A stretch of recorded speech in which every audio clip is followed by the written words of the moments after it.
sempre tem uma coisa nova. E aí você acaba até, novamente, você acaba frustrando alguns desenvolvedores, porque alguns vão chegar e falar, poxa, nunca aceitam a minha ideia aqui. Mas aí você tem que trazer a dor. O que você quer resolver com isso?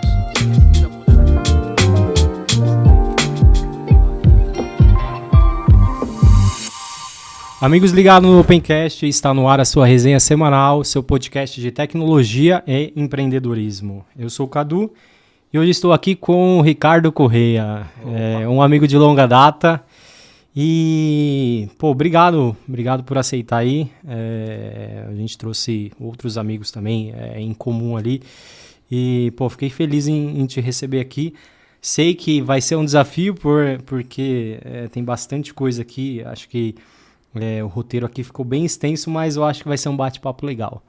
Show, perfeito. Vamos lá. Perfeito. E aí o que eu sempre trago,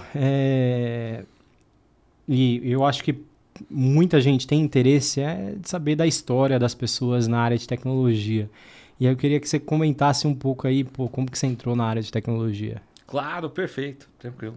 Bom, eu tive a oportunidade, né, de que o meu pai ele é da área de tech, ele era programador, ele atuava na área e eu tive a oportunidade de ter acesso a computador muito cedo, né? Quando eu era muito criança, desde os 5 anos de idade, então eu começava já a mexer ali, a brincar, né? Tudo mais. E aí foi aí que foi o gatilho, né? Porque o meu pai ele trazia uns livros do Visual Basic 6, uns 2 livros gigantes oficiais, né, da Microsoft, e eu não entendia nada, não entendia inglês, mas eu copiava, colava e ia fazendo, né, ia brincando tudo mais com o Visual Basic 6. Tem gente que faz isso até hoje, mas no Stack Overflow, né? Exatamente. Copia e cola, dá certo. Eu fazia isso, eu não tinha internet, era do livro. Era no modo mais rústico, né? Mas a gente copia até hoje, né? É que hoje tem o ChatGPT, né? Já melhorou. Dá pra validar, né? Dá pra dar uma camuflada, vamos dizer assim. E aí eu tive esse período, né? Que eu comecei lá com 8, 9, 10 anos ali, que aí eu comecei realmente a programar mesmo, tudo mais. E aí com 14 anos eu comecei a dar aula de informática. Né? De Word, SS computadores. Tipo isso. EasyComp. EasyComp é do nome. Aí tinha existe ainda? Eu não sei se existe mais. Eu lembro que tinha uns negócios que você punha atrás da máquina, que era uma trava. Vixe, muito rústico, muito rústico. E aí era Word, Excel, Photoshop, tudo isso, né? E nessa mesma época também eu criei o meu primeiro programa. Fiz o meu primeiro programa, né?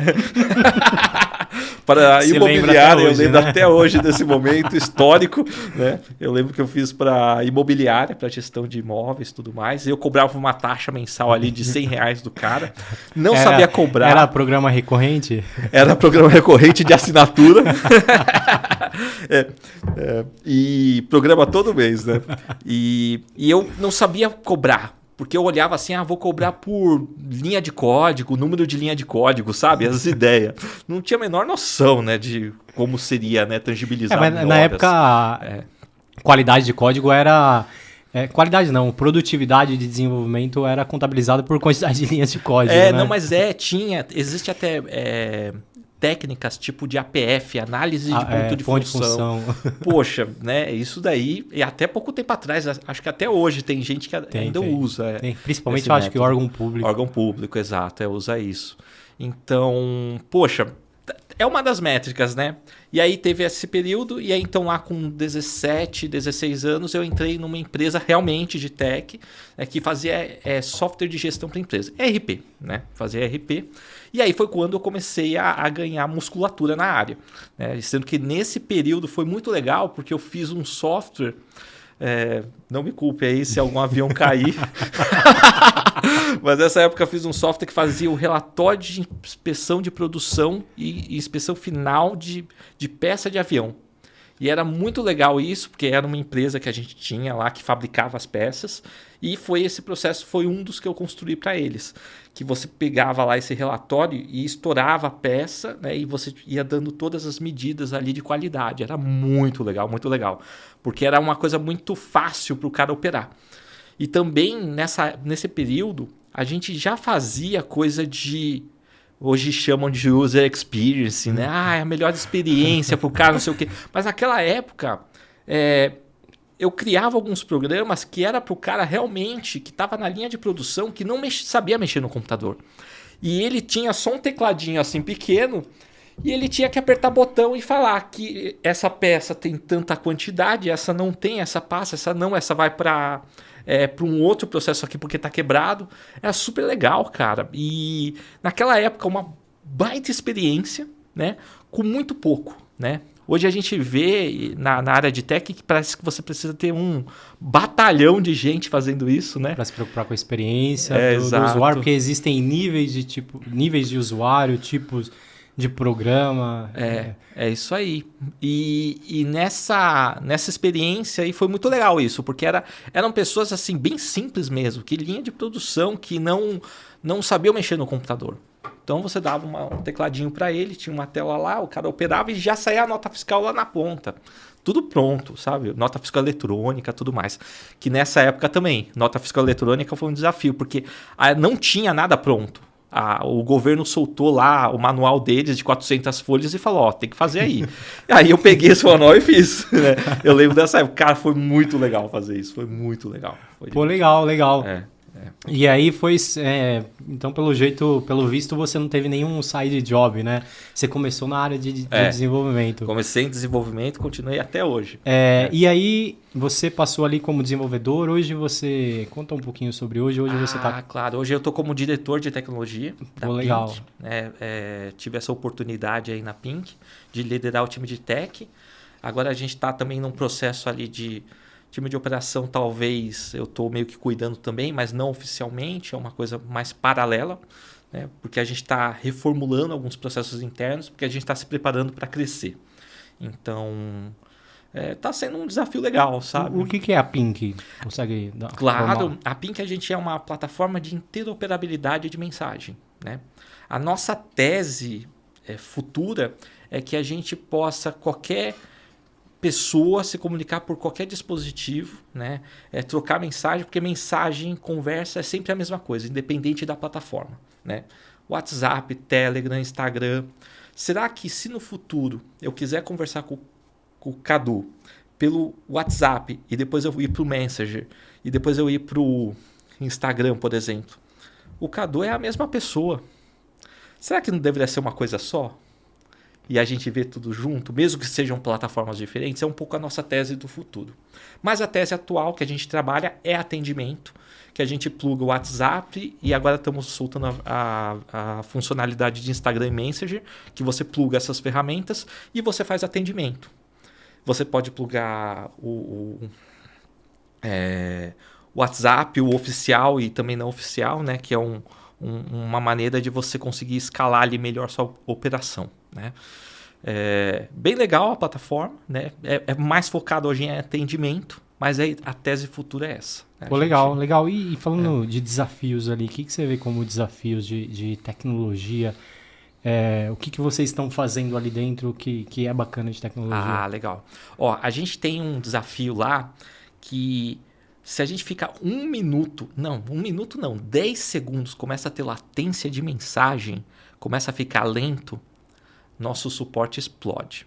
A gente é missão crítica, não pode parar. É uma coisa assim, qualquer publicação em produção, subida, é minuciosamente feita, né? A gente normalmente está com um plano de poder fazer isso de maneira contínua. Tipo assim, comitou, vai para a produção. Essa é a nossa missão. Só que hoje não dá para fazer isso, porque é muito crítico, né? Simplesmente tem impacto direto com o usuário. Tem impacto direto com o usuário. E assim, não pode. E os nossos clientes também, eles têm que atender em tempo real os clientes deles. Eles usam a nossa plataforma. Então, por ter essa característica do online, assim, muito, muito forte, a gente não pode simplesmente, vou subir aqui e se ficar um pouquinho fora, tudo bem. Não é tudo bem, né? Então a gente tem um desafio, que também a gente tem outro desafio também, que é tudo online, mas online no nível de WebSocket, né? A gente não é tipo, não, deixa eu chamar a API aqui para mandar... Não. Manda para uma fila. Não, WebSocket tem que ser... Real time mesmo. Real time, exato.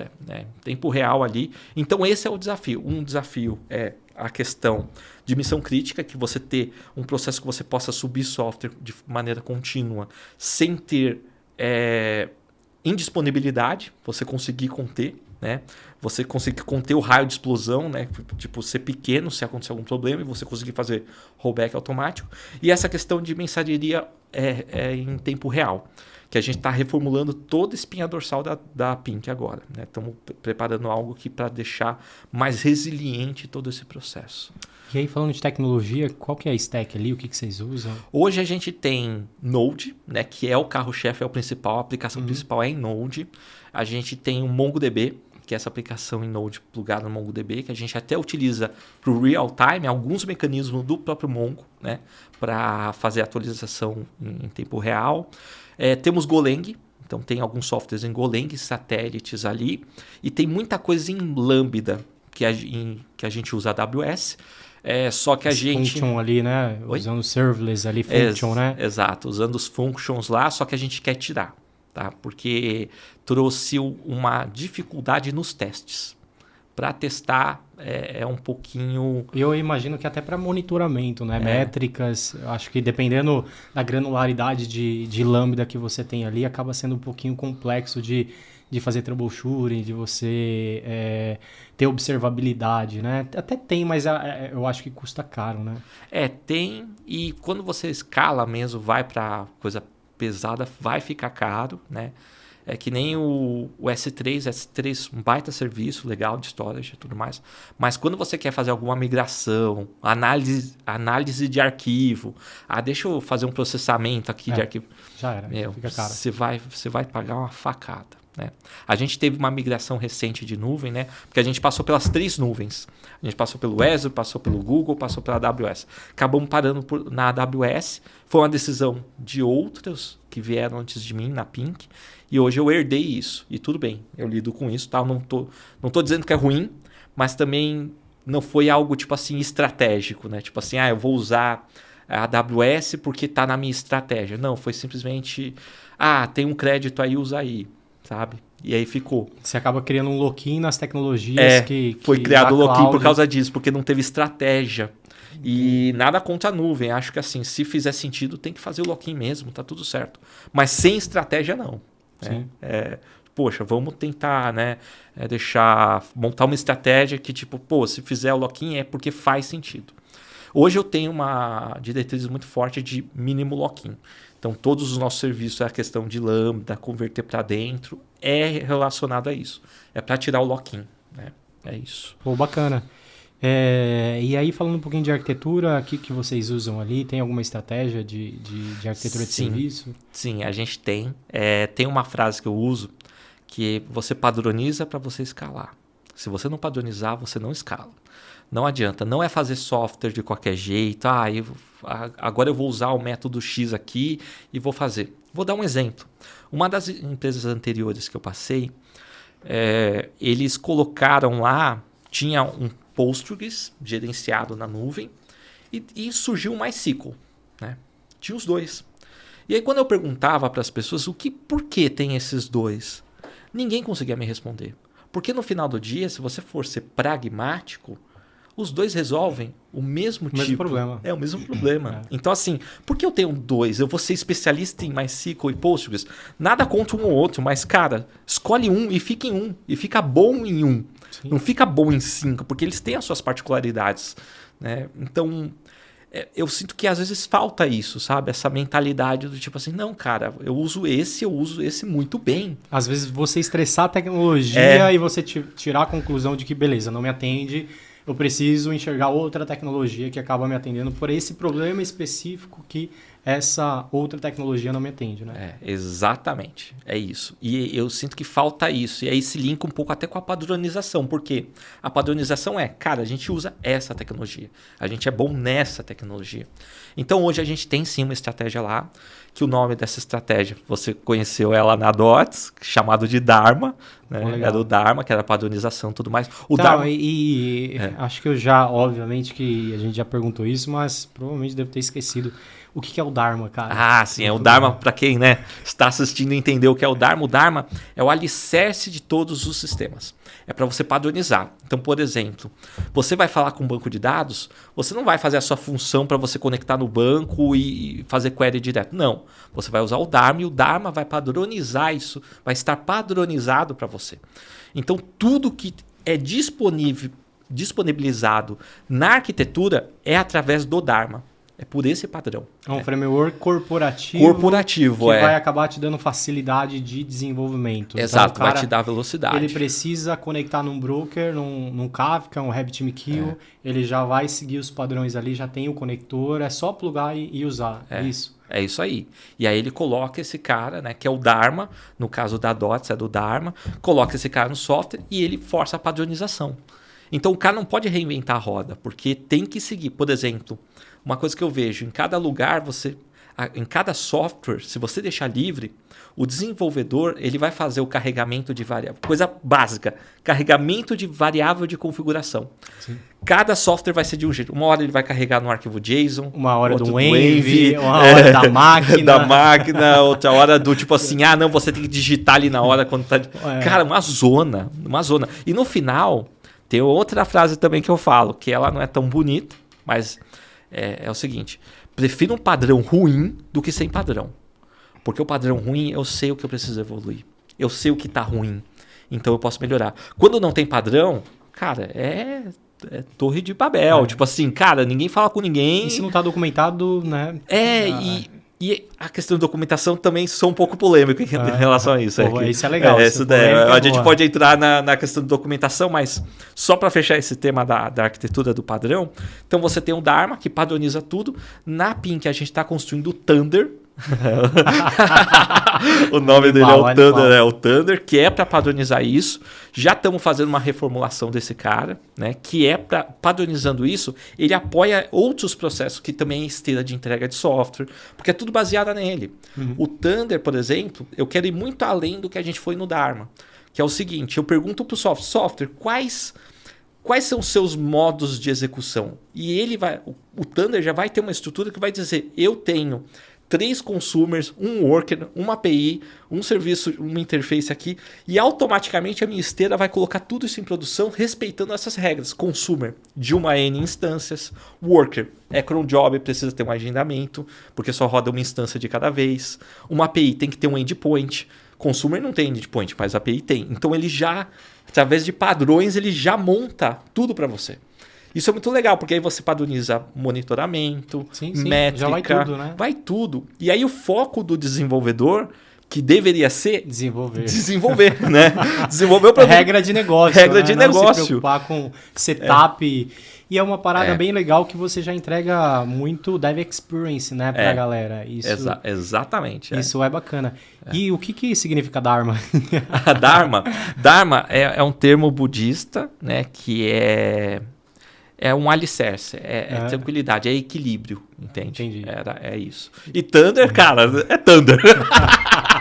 Traduz para o inglês aí já era. Para o português já era, é Thunder. Pô, legal. Isso daí não teve nenhum significado muito profundo, não. Lembrou do Thundercat. Exato. Pode ser Thundercat, pode ser qualquer coisa. Ou pode ser Thunder, né? Virou música tema do Thunder, aquela do AC/DC lá, o Thunder. Pô, legal, bacana. Isso, tu acha que criar esse ecossistema, né, que facilita o desenvolvimento é responsabilidade de um arquiteto de software? Então, eu acredito que isso tem que ser uma mentalidade propagada para todos os membros do time. Não tem que ser só de arquitetura. Se você tiver uma equipe de arquitetura para poder fazer isso, poxa, super legal, que bom, cara. Mas a maioria das empresas às vezes não tem essa estrutura e não consegue ter. Eu, por exemplo, lá na Pink, a gente não tem estrutura ainda para que eu monte um time de arquitetura. Então, o que eu faço? Eu trabalho na mentalidade. Eu sou o evangelista. Evangelista do método. Então, às vezes, um software ou outro sai um pouco fora, mas eu fico, isso daqui não é legal, isso não sei o quê. E as coisas aos poucos vão se ajeitando. Né? Eu também não acredito que existe um método chamado de Big Bang. Né? Eu não acredito nisso, cara. Eu passei por 3, que é o quê? O que é o Big Bang? é quando você pega e olha para uma arquitetura e fala assim, tá tudo errado, vamos refazer tudo do zero. Cara, é o maior erro que você pode cometer. Você começa a refazer a merda novamente. Você começa a refazer, vira projeto infinito, executivo não vai ter paciência para esperar. E, cara, e vira uma bola de neve, chega uma hora, sempre todos os 3 que eu passei teve final triste. Ou foram para as pessoas que estavam, né? Teve final triste para as pessoas, né? Ou foi pro projeto em si, que tipo, você perdeu dinheiro, perdeu empresa, tempo, né, para a cara? empresa, tipo assim, legal, e aí, o que eu faço? Não faço nada. E aonde que você entrega valor aí? Eu sempre trago aqui, né? Entrega de valor para o entrega de cliente. Hoje eu valor. tô na ponta com o cliente. Então eu vejo que, além de tecnologia, né? A gente fala muito de tecnologia, é bacana, eu gosto, você gosta. É uma parada que pra gente traz essa questão de pessoal, né? Mas aí pro cliente, o que a gente tá levando, né? Então, é que tá. Esse é o ponto. Toda essa rearquitetura, por exemplo, na Pink, né, que a gente está fazendo aos poucos, não é virar a chave de tudo isso aí cortando, mas aí fazendo aos poucos, é para trazer mais qualidade nessa missão crítica para o cliente. Na espinha dorsal, para a gente ter um SLA melhor, para a gente ter a questão de métrica, de tipo assim, cara, tá tendo um delay nas mensagens que estão chegando para você, eu sei exatamente onde está esse delay e o porquê ele está acontecendo, dá no status para o cliente, porque no final do dia, a gente lá, né, agora eu estou um pouco mais próximo da operação da Pink. Sofre um pouquinho mais, né? Sofre mais, sofre pra caramba, cara, vira muralha de porrada. Cara, e não pode. Assim, acho que eu tive uma experiência em operação muito bacana que foi num aplicativo de taxista, né? Táxi corporativo. Tá. E aí colocaram a gente para falar com os taxistas numa salinha, né? Para entender os problemas dos pra taxistas. sentir a dor. Cara, os caras quase mataram a gente. Né? Você que fez o aplicativo. Você que foi. Nem vou falar aqui o palavrão. Imagina os palavrão que deve ter rolado. Então aí você começa a ver e fala, pô, mano, é um bugzinho que às vezes é simples de resolver, não precisa abrir um chamado. O cara às vezes poderia pegar e resolver na hora, resolve o problema do cara. E às vezes o impacto é o quê? O impacto é financeiro. O bug do cara não conseguir ver o saldo dele e saber quanto que ele tem. Ele para de usar ou até não usa porque ele acha que não tem saldo. Às vezes, na verdade, ali naquele caso, ele precisava usar. Ele tinha um login com aquele aplicativo porque a empresa acabava oferecendo e ele só conseguia pegar a corrida por ali. Táxi corporativo só tinha aquela opção.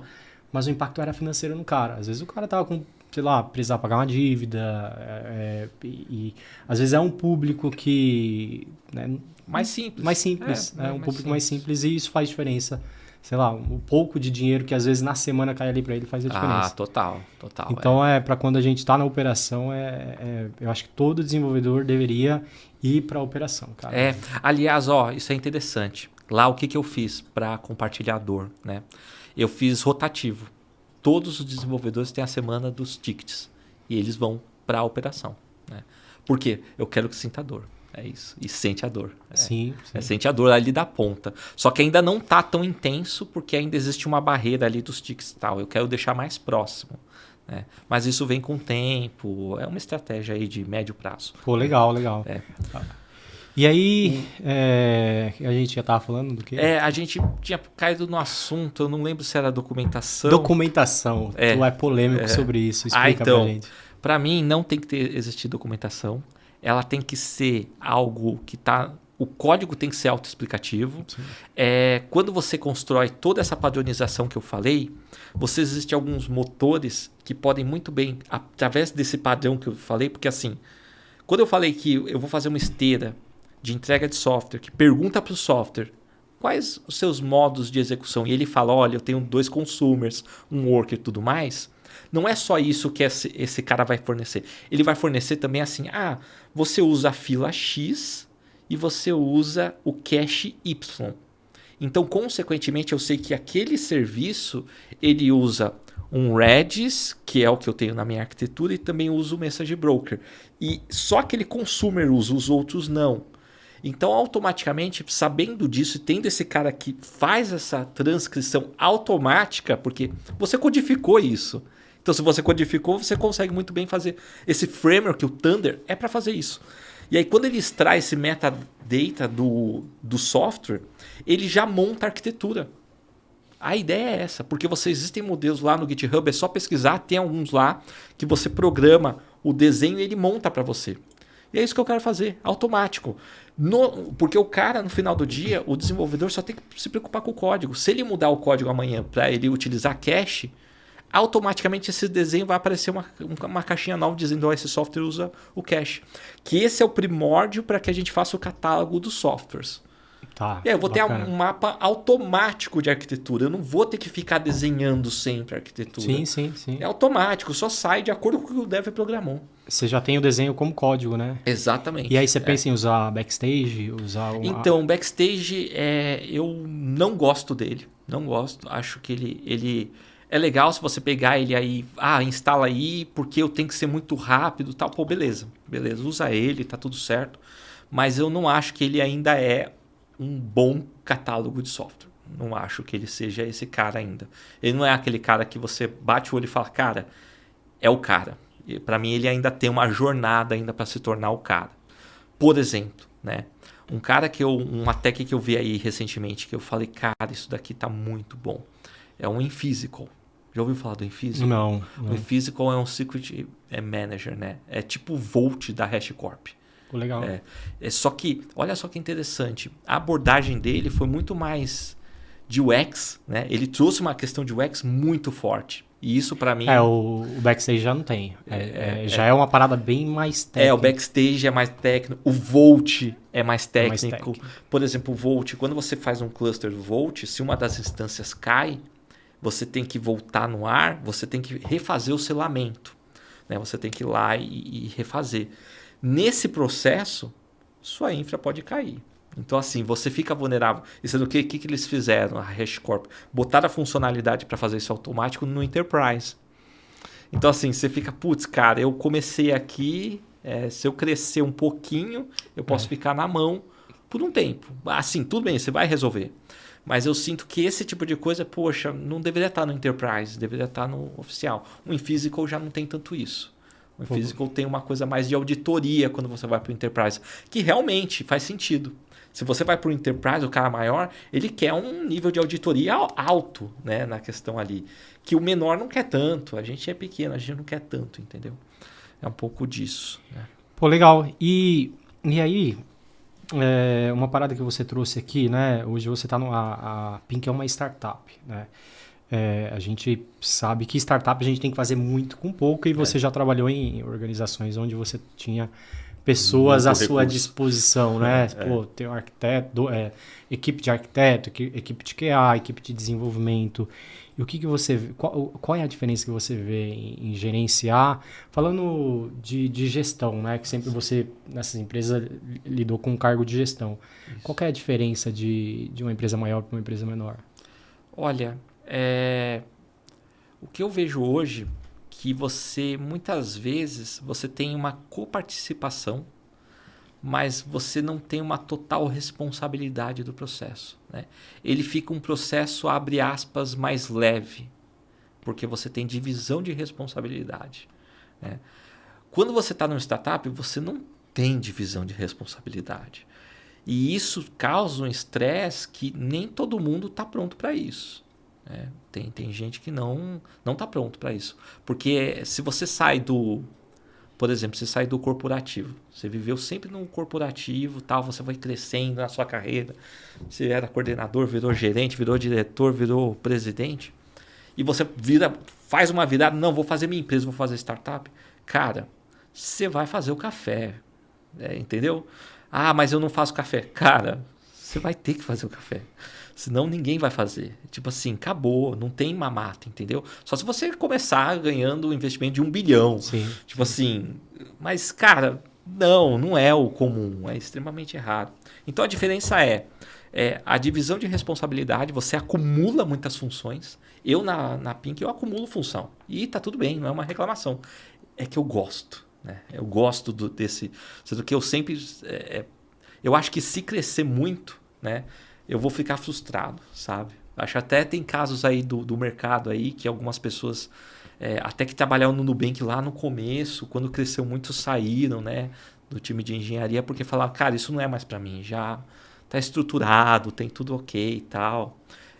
Parece até que eu falando assim, eu gosto de caos, mas não é isso.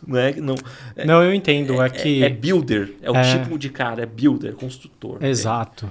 Pelo menos o meu estilo é esse. E o lance é você entender como um todo, né? Entender o que está resolvendo na ponta, o que seu time está fazendo, a operação, e dificilmente você vai ter essas responsabilidades numa corporação igual a DOTS que a gente trabalhou, né? Juntos, ali a responsabilidade era desenvolver um produto específico, você sabia qual que era o impacto, mas existia todo um back-office ali por trás, né? Exato. Então é isso, divisão de responsabilidade, tipo, você acumula a função e também você, assim, às vezes você vende almoço para pagar janta, é bem isso mesmo. Até você conseguir tracionar, faturar, ficar bem, né? A gente teve até alguns percalços recentes aí na Pink, mas agora tá tudo bem, né? Porque é normal, né? A gente tem algumas vulnerabilidades. Faz parte do crescimento também, né? Lá na frente não tem como contar a história bonita se deu tudo certo. Né? Exato. Não fica emocionante. Não, né? pô. Não fica... Aí lá na frente você vai ter que inventar alguma coisa, né? Inventar alguma desgraça. não. Pô, legal, bacana. E falando um pouquinho de uma das áreas de atuação, né? De arquitetura, né? Eu acho que você tem muito esse viés de arquitetura. Você entrou nessa área por crescimento mesmo ou você tinha já interesse em ser arquiteto? Foi uma coincidência. Foi uma coincidência do acaso, porque eu não estava buscando caí aqui isso. Em arquitetura. Foi exatamente isso. Eu trabalhava numa empresa que fazia software para prefeituras, né? Caraca. E aí, cara, vi umas regras de negócio ali, cara, eu começou a me incomodar. As certas regras de negócio que vinham. Aí eu falei, não. Em papiro, né? Aí eu falei, não, deixa quieto, melhor eu resolvo fazer outra coisa. E aí eu comecei a procurar algo. E aí foi quando eu caí lá na DOTS, né? E aí eu conheci o Renato Monteiro. Né? O Renatão. Vai vir aqui, já tá marcado com ele. Tá marcado? Boa, traz ele. Boa. Tem que fazer mesa redonda também. Vamos. E aí ele estava entrevistando algumas pessoas e ele falou, o cargo é para arquiteto júnior, né? Vou entrar nisso também, arquiteto júnior. Aí ele, eu acho isso meio errado, mas ok, a gente já fala desse assunto. Mas na época eu não entendia nada, arquiteto, beleza. Vamos nessa. Não, o Renato queria um pupilo, né? Queria um pupilo, exatamente. Ele queria um pupilo, ele já tinha um cara lá que era arquiteto, e aí ele estava me contratando. Eu lembro até hoje, porque a história que chegou em mim, não vou falar quem falou, mas falava que estavam entre dois caras, eu e o outro cara. E aí o Shimoda queria o outro e o Renato queria eu. Aí acabei entrando eu. Desculpa, Shimoda, se você assistiu o podcast, eu te deduraram. Mas adoro o Shimoda e tal. E aí eu entrei, né, como arquiteto júnior. Muito errado isso, mas tudo bem. Né? E aí começou a jornada, entendeu? Aí eu comecei a crescer. Quando eu saí lá, primeiro a sair da DOTS, né, que depois de uns anos eu voltei, saí como coordenador. Né? Você ficou quanto tempo lá? Fiquei acho uns 5 anos. 5 anos, aí eu saí. Porque eu fui tentar fazer startup e tal, né? E aí foi bem traumático o processo.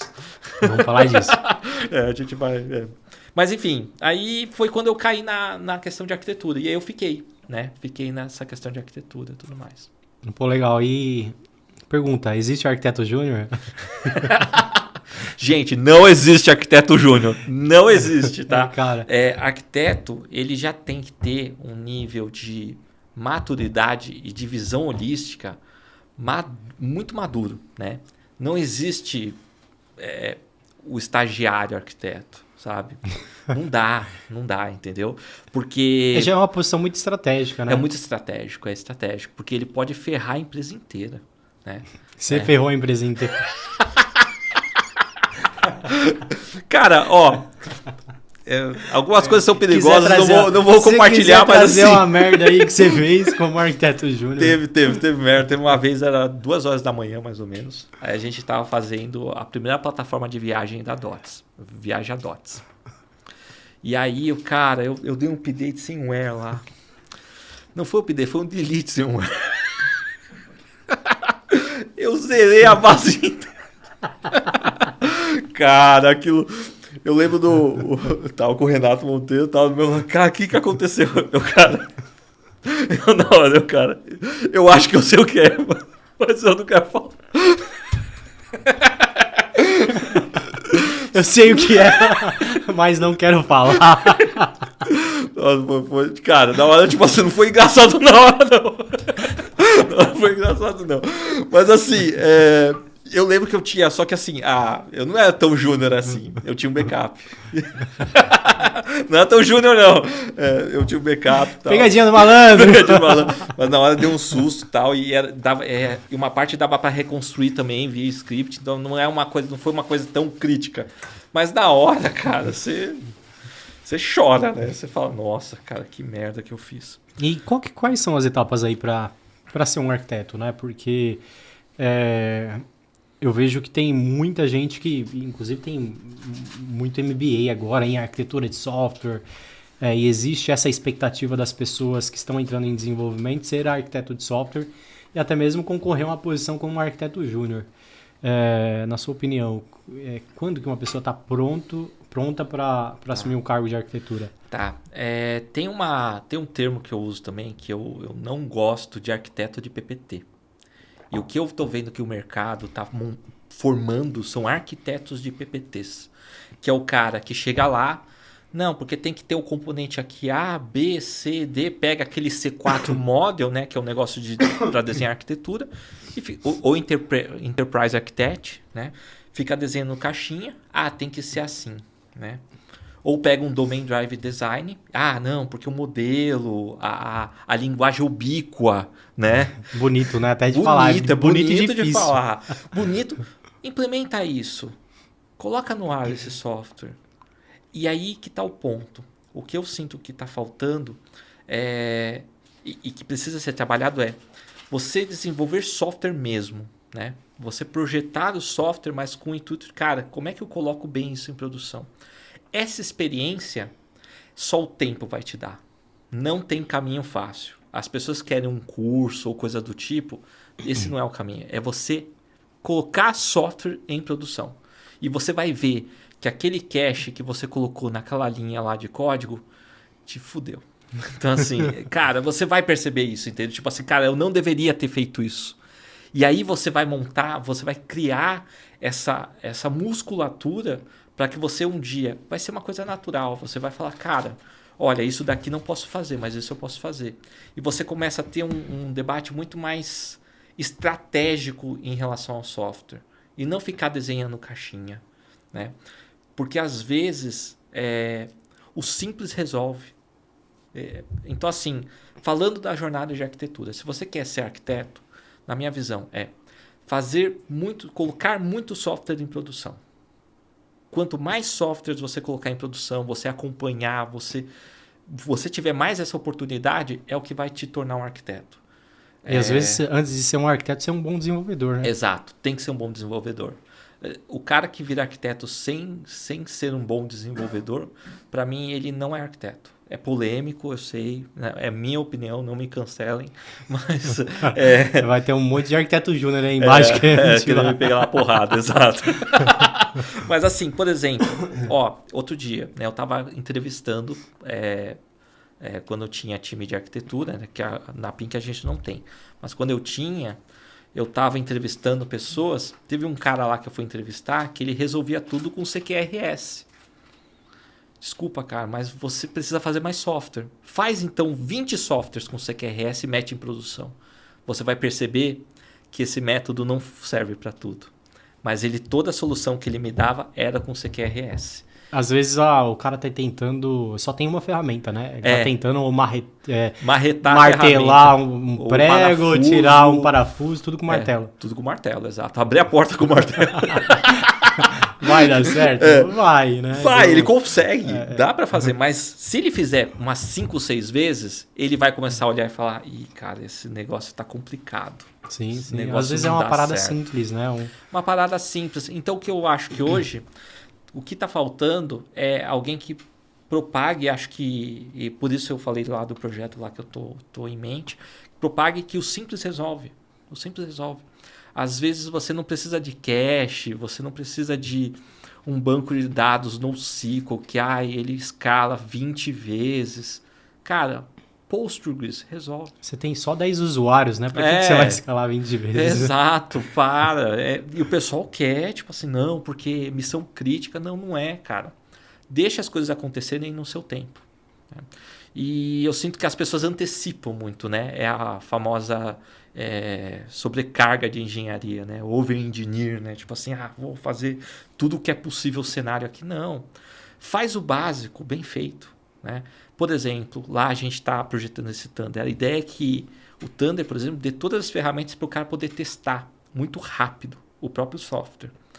E aí isso já é para trazer essa simplicidade, entendeu? Tipo, porque senão o cara acaba complicando, né, o código que ele está fazendo, né? Porque ele não tem, às vezes, a ferramenta para testar, né? Enfim, é um conjunto de coisas. E aí eu vou trazer uma pergunta polêmica. Não polêmica não, né? Mas eu acho que existe um contraste aí no que você está dizendo. Você não acha que ter isso tudo pronto para um desenvolvedor acaba fazendo com que ele pense menos em construção de software e só se preocupa ali com coisas que, com regras de negócio, já vão vir mastigadas e tal, e aí ele vai se preocupar menos com o desenho da solução como um todo? Qual que é a sua opinião sobre isso? De entregar toda uma plataforma mastigada. Porque antigamente a gente, cara, assim, acho que eu tenho mais ou menos a sua idade, eu comecei um pouquinho depois, mas eu fazia tudo, cara, desde modelar banco de dados, criar web service, pensar na arquitetura, criar páginas web. E hoje não, hoje o cara ele tá restrito a desenvolver uma parada que já vem mastigada para ele. Você entregando toda essa solução, você não acha que faz com que o cara, o desenvolvedor, né, no caso, se preocupe menos com o todo? Sim, eu acho que esse é um dos trade-offs quando você padroniza. Quando você padroniza, você limita, né? Você vai limitar. E aí, por isso que você tem que ter, tipo assim, cara, o foco. Quando você traz esse desenvolvedor para sua empresa, você tem que ter essa expectativa setada com ele. Que ele vai ser um cara mais focado em produto, né? Que o foco dele não vai ser tanto tech. Aí você vai ter o seu time de plataforma, que aí sim é o time que experimenta, testa arquitetura e vai evoluir essa base arquitetural, que no caso lá Squad é o Thunder ou de o apoio, Dharma. né? E vai dar as ferramentas para os times. É o foco desse time, o time de plataforma. Agora, os outros times não. O foco é produto. O foco deles é entregar valor para o cliente final. Sim. Então, você vai limitar esse cara sim. Né? Eu já tive casos que realmente você gera uma frustração em alguns desenvolvedores. E aí que está o ponto. O problema não é o desenvolvedor que ficou frustrado, mas é a expectativa que deram quando ele chegou. Aí está o ponto, sabe? Tipo assim, eu vou vender um sonho aqui pro Cadu, mas eu sei que ele não é real. Mas eu preciso do cara, então eu vou vender aqui o sonho para ele. E não, você tem que setar a expectativa quando o cara chega.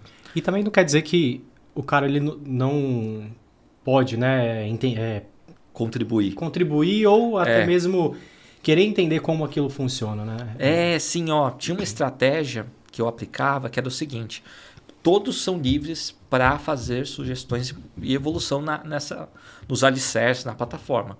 Mas você vai submeter para o time de arquitetura, o time de arquitetura vai analisar e vai incorporar. Pô, isso é legal. É um pull request. É um pull request. Exato. Aí o cara pode sim contribuir. Por exemplo, um tempo atrás, eu peguei lá... Já ouviu falar do projeto Dapper? Já ouvi falar. O Dapper é aquele... Sim. Os serviços satélite. Da Microsoft, né? Exato.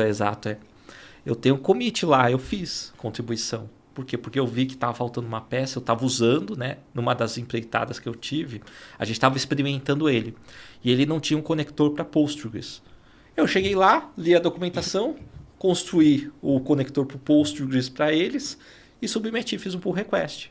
E os caras deram ok, tá lá, meu commit tá lá, tá no produto oficial lá. Então se tiver bug e tal no Postgres, a culpa é minha. Então assim, é isso, tipo assim, você, olha só, isso é modo de pensar. Sim. E aí uma coisa que você faz o cara realmente entender o que ele está usando. Exato. Porque você tem a plataforma ali e às vezes o cara usa por né, por estar ali, só usa. Tá ali, usa, não sem quer pensar. entender como funciona. Isso é uma parada bacana. Exato. Você até força, porque se esse cara, se ele se destaca, provavelmente ele vai fazer a transição. Você absorve ele pro time de plataforma. De plataforma. Exato. Vai absorver naturalmente. Vai acontecer. Né? Então, eu vejo que você também implementar essa cultura da troca é importante. Né? Do pull request, deixa eu melhorar esse software aqui e tudo mais. Mas é inevitável que você talvez gere frustração. Sim, inevitável em algum... faz parte. Exato. Contando que todo mundo... o trade-off. É o trade-off. E aí, trazendo... Trazendo aqui algumas coisas que você me trouxe sobre inovação, né? Trazer coisas novas ali. Como que a gente consegue equilibrar, né? Inovação e, de fato, estabilidade em software? Como que você vê? É um assunto complicado, porque assim, sempre tem uma coisa nova e aí você acaba até... Novamente, você acaba frustrando alguns desenvolvedores, porque alguns vão chegar e falar, poxa, nunca aceitam a minha ideia aqui. Mas aí você tem que trazer a dor. O que você quer resolver com isso? Você quer só usar porque você acha legal ou porque você tem uma dor com isso? Né? Então, todas as escolhas que a gente está fazendo lá na Pink, né, e até em outros lugares que eu trabalhei, é setado na dor. Por que eu preciso disso?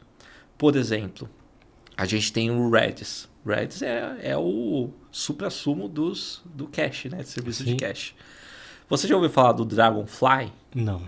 Então, Dragonfly, ele faz o mesmo que o Redis, só que acho que 30 vezes mais rápido.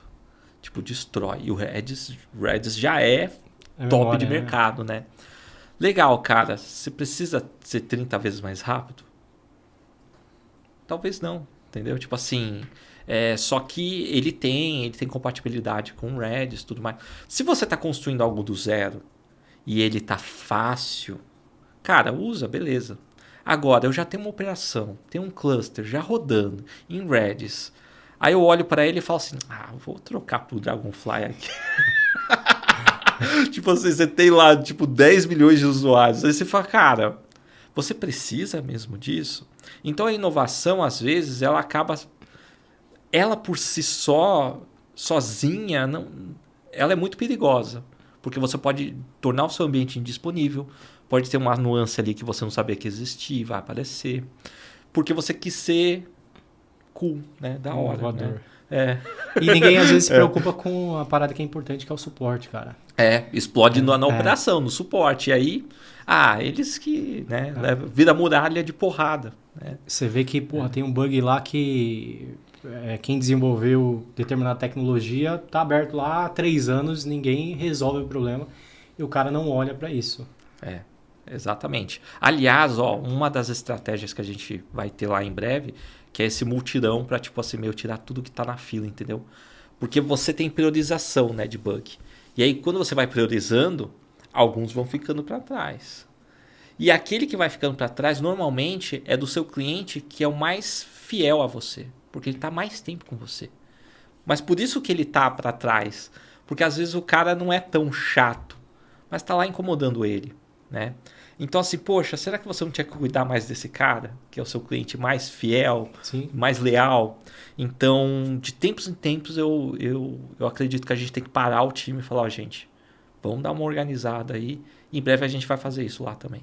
Vai dar uma atenção para isso, porque é necessário.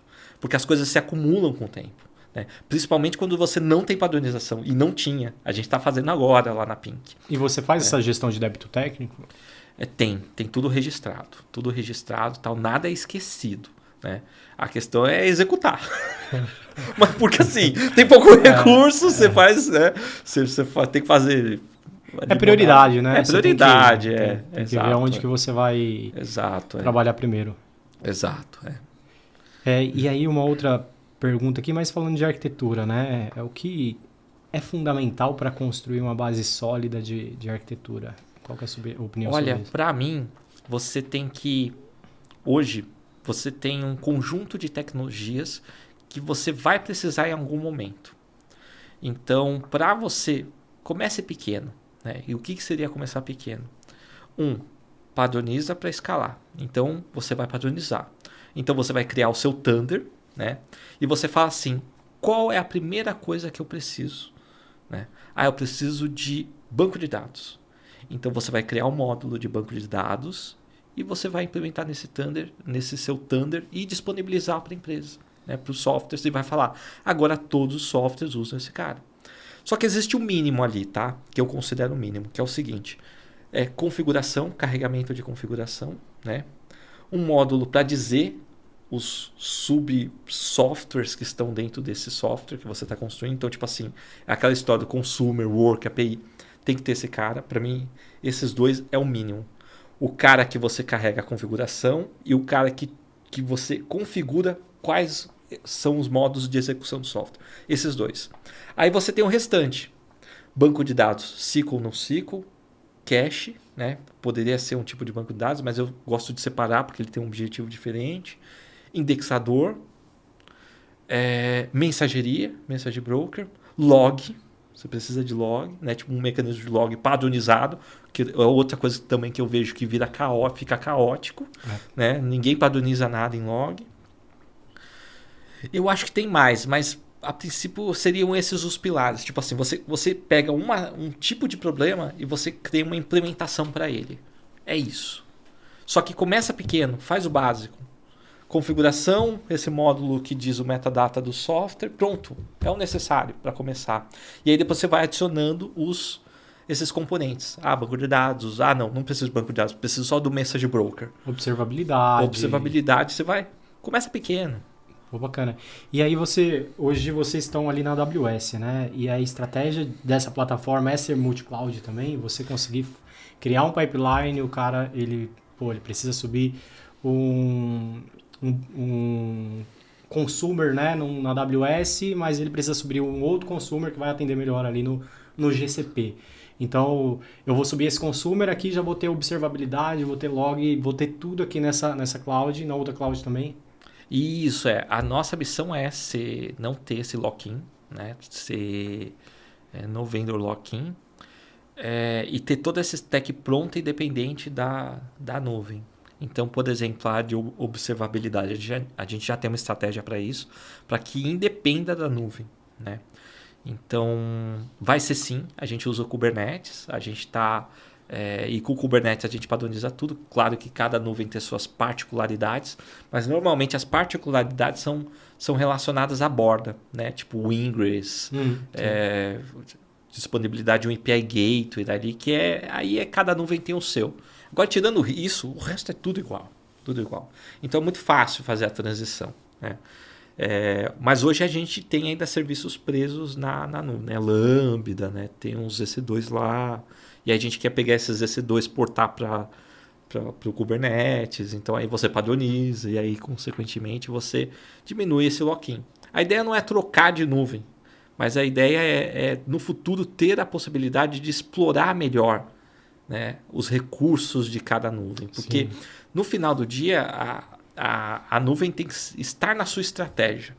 Então, por exemplo, eu quero, no futuro, crescer muito, preciso de uma IA que vai me ajudar a fazer análise de imagem. Eu vou olhar para os players de nuvem e vou falar, quem faz melhor? É o Azure que faz o melhor? Eu vou ter que ter uma ponta no Azure. Então, assim, eu vou ter que colocar o serviço lá. Se eu faço essa estrutura, automaticamente eu já consigo estender a minha arquitetura para lá. Mas tem que fazer parte da estratégia, né? Você tem que incorporar isso na sua estratégia. E hoje a gente já está fazendo, né? Então, a questão do não ter o lock-in não é porque eu quero trocar de nuvem, vou começar a barganhar aqui.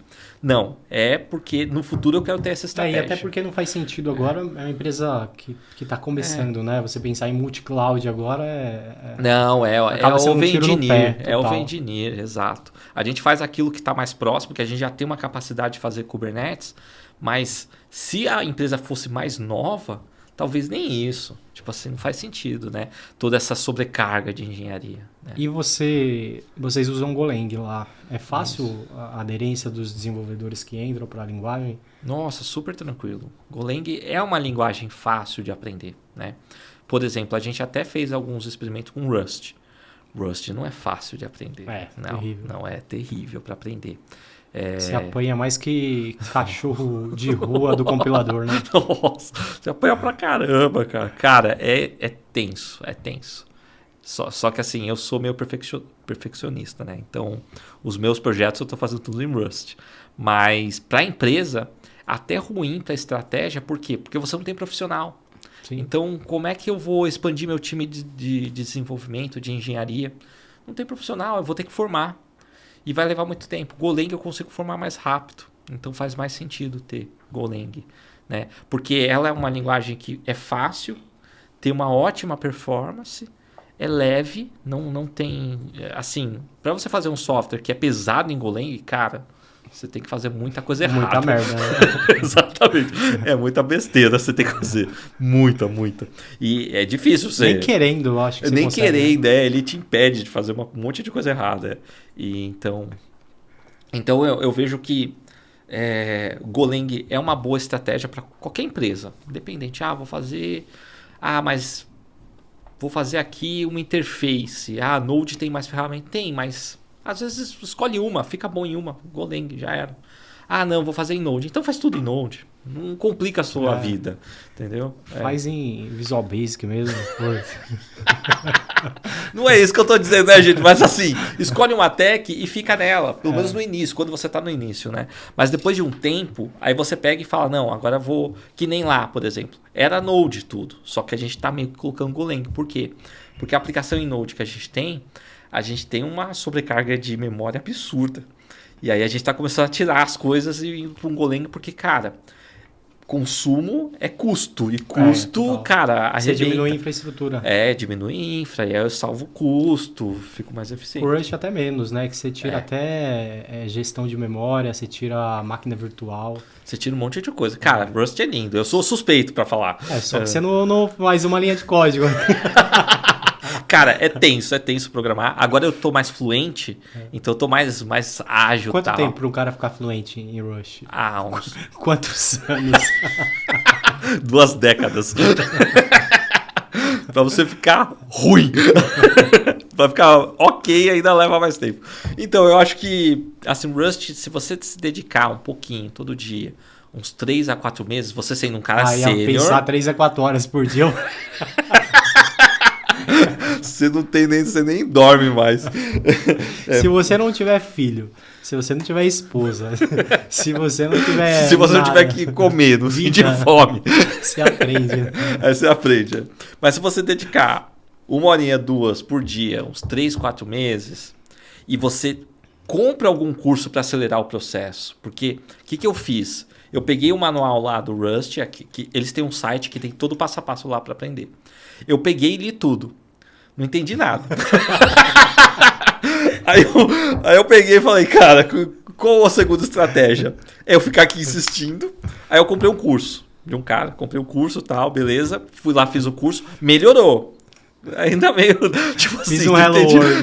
Não entendia muito, mas já melhorou. O cara deu alguns insights ali de algumas ferramentas que te ajudam. Já melhorou muito. Aí depois disso, o que eu fiz? A melhor forma de aprender qualquer coisa é fazendo. Na prática. Na prática. Então, o que eu fiz? Vou construir um sistema aqui. Eu quero ter banco de dados, eu quero ter cache, eu quero ter message broker, eu quero ter... Cara, os primeiros... Nossa. Eu ficava horas por causa de alocação, que ele empresta variável. Ele tem um borrowing, que ele empresta variável. Esse esquema te dá um mindfuck. Cara, você dá ali um... É difícil, cara, num primeiro... Hoje, pra mim, já tá ok, entendeu? Mas eu ainda faço umas cabaçadas lá, né? Tipo, por exemplo, tem um esquema de você... O box, né? Que tem gente que fala que você não pode usar o box porque ele arrebenta a memória. Eu uso pra tudo quanto... Só que assim, aí eu tenho que parar de usar, entendeu? Por quê? Porque eu tenho que achar alternativas mais elegantes. Mas você fazendo, você vai absorvendo e pegando isso, né? Essas alternativas mais elegantes. Assim como de qualquer linguagem.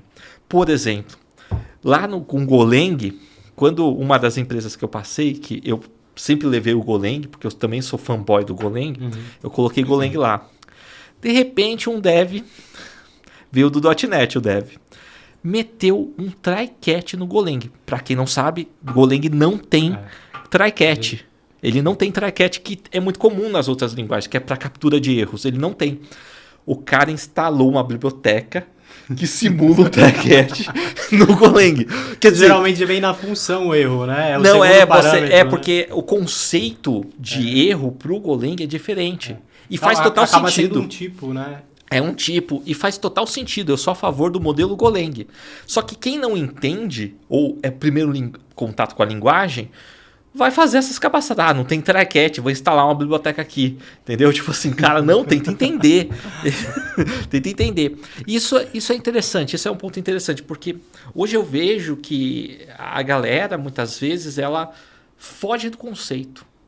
E falta o conceito, o básico. Básico. Não estou falando que você tem que ler o livro do Knut lá, o pai da programação. Não. É o básico. O porquê certa coisa é de determinada forma. Porque se você entende, aquilo faz tanto sentido para você que você não comete mais o erro.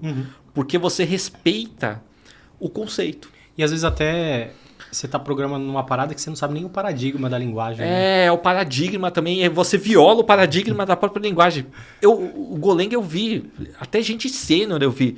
O cara, um dev que trabalhou comigo, começou a colocar mock para tudo que é entelado, injeção de dependência. Cara, o cara deixou o software lento. Né? Por quê? Porque ele veio de uma orientação objeto que num paradigma faz sentido. Exato, num .NET Java faz total sentido o que ele estava fazendo. E o cara só portou. Sim. Isso foi outro, tá? O try-catch foi um, esse foi outro. Eu falo, cara, eu peguei o código dele e falei, não, vamos pegar conceito a conceito. Cara, acho que foi de 1000 linhas para 100. E super simples, fácil. Não, o cara fácil. virou júnior na hora, né? Não, tipo assim, e um cara sênior. Então assim, mas não é... É porque você não quis entender o conceito. Que é um exemplo simples. Mas eu vejo que só um ponto. Claro. A galera do .NET tinha muito isso, né? Tipo, porra, já a Microsoft ela já te dava uma biblioteca, uma lib para você resolver determinado problema. Porra, não funciona, vou criar a minha aqui. É muito disso, tem muito disso, né? E no final, cara, o simples resolve, você não tem que instalar um monte de biblioteca. Meio que a base do Golang, por exemplo, já vem com muita coisa pronta. Você instala uma outra ali que são de mercado mesmo, só para facilitar, mas você não fica enchendo o projeto de coisa. Isso é muito legal. Essas linguagens, tipo um Java, um .NET, cara, você enche de referência. É natural você encher de biblioteca satélite, porque é o modus operandi mesmo, não está errado, está tudo certo. Sim.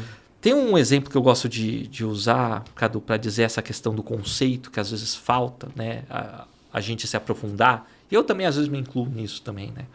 Que é o seguinte: você sabe o porquê? Olha só que interessante como o conceito pode fazer toda a diferença quando você utiliza ele no dia a dia. Você pode até já utilizar hoje, mas se você talvez não saiba o conceito, aquilo não faz tanto sentido. Você sabe o porquê no Golang você coloca o nome da variável e depois o tipo? Porque nas outras linguagens, na grande maioria, é inverso. Você coloca o tipo e depois o nome. Você sabe por quê? Não. Quando eu conheço, acabei de conhecer você, Cadu, o que você fala para mim? Prazer, Ricardo, prazer. Você me fala o seu nome. Você não fala quem você é, o que você faz, entendeu? Você fala o seu nome primeiro. E aí eu conversando com você, eu sei que tipo as características. O que você faz? O que você faz? Nome, tipo. Entendeu? Filosófico, né? Filosófico, entendeu? Filosófico, Então, por isso que o nome vem, depois vem o tipo. Golang é assim, Rust é assim, entendeu? Então, assim, você tem esse modo de fazer, né? Um conceito, e aí isso faz total sentido para você, né? E olhar ali para quem criou a linguagem, o que a pessoa pensou, como que foi desenvolvida, né? A maioria das linguagens você tem uma influência, né? Tipo, você pega Elixir, você pega... você tem o derivado. Tipo, vou derivar do C aqui, copiar alguns conceitos. Exato. Eu acho que isso é importante também. O pessoal, de fato, saber o que originou. O que originou. Só para fechar esse tema. Saber o que originou faz toda a diferença, porque você entende onde aquela tecnologia se encaixa melhor. Por exemplo, por que o Node surgiu? Por que surgiu o Node? Porque tinha uma galera que fazia interface, HTML, CSS, JavaScript, e não conseguia fazer o back. Mas esse cara sabia JavaScript. Mas ele não conseguia fazer o back, o API. Então o que eu vou fazer? Eu vou fazer uma linguagem que faz o JavaScript back-end. Node. É isso. Surgiu para isso, entendeu? Então toda vez que você tenta pegar o Node e usar em outro contexto, ele sempre fica estranho. Mas é por causa disso. Ele não nasceu para você colocar no microcontrolador. Tem gente que soca no microcontrolador. Tipo, eu fiz um engine aqui que roda. Você fala, cara, não é para isso, cara. Pelo amor de Deus. Mas é porque o cara que faz a interface vai fazer o componente para avião. Cara, não faz sentido, cara. Não. Tem um pouco disso. Hoje eles estão... Tem muita coisa que está sendo refeita. Tem algumas linguagens que acabam se originando ali do Node, né? Tem o Boom que... Isso, Boom, né? É Boom. Cara, lindo aquilo. Aquilo é lindo. Né? Você já usou? Já experimentei.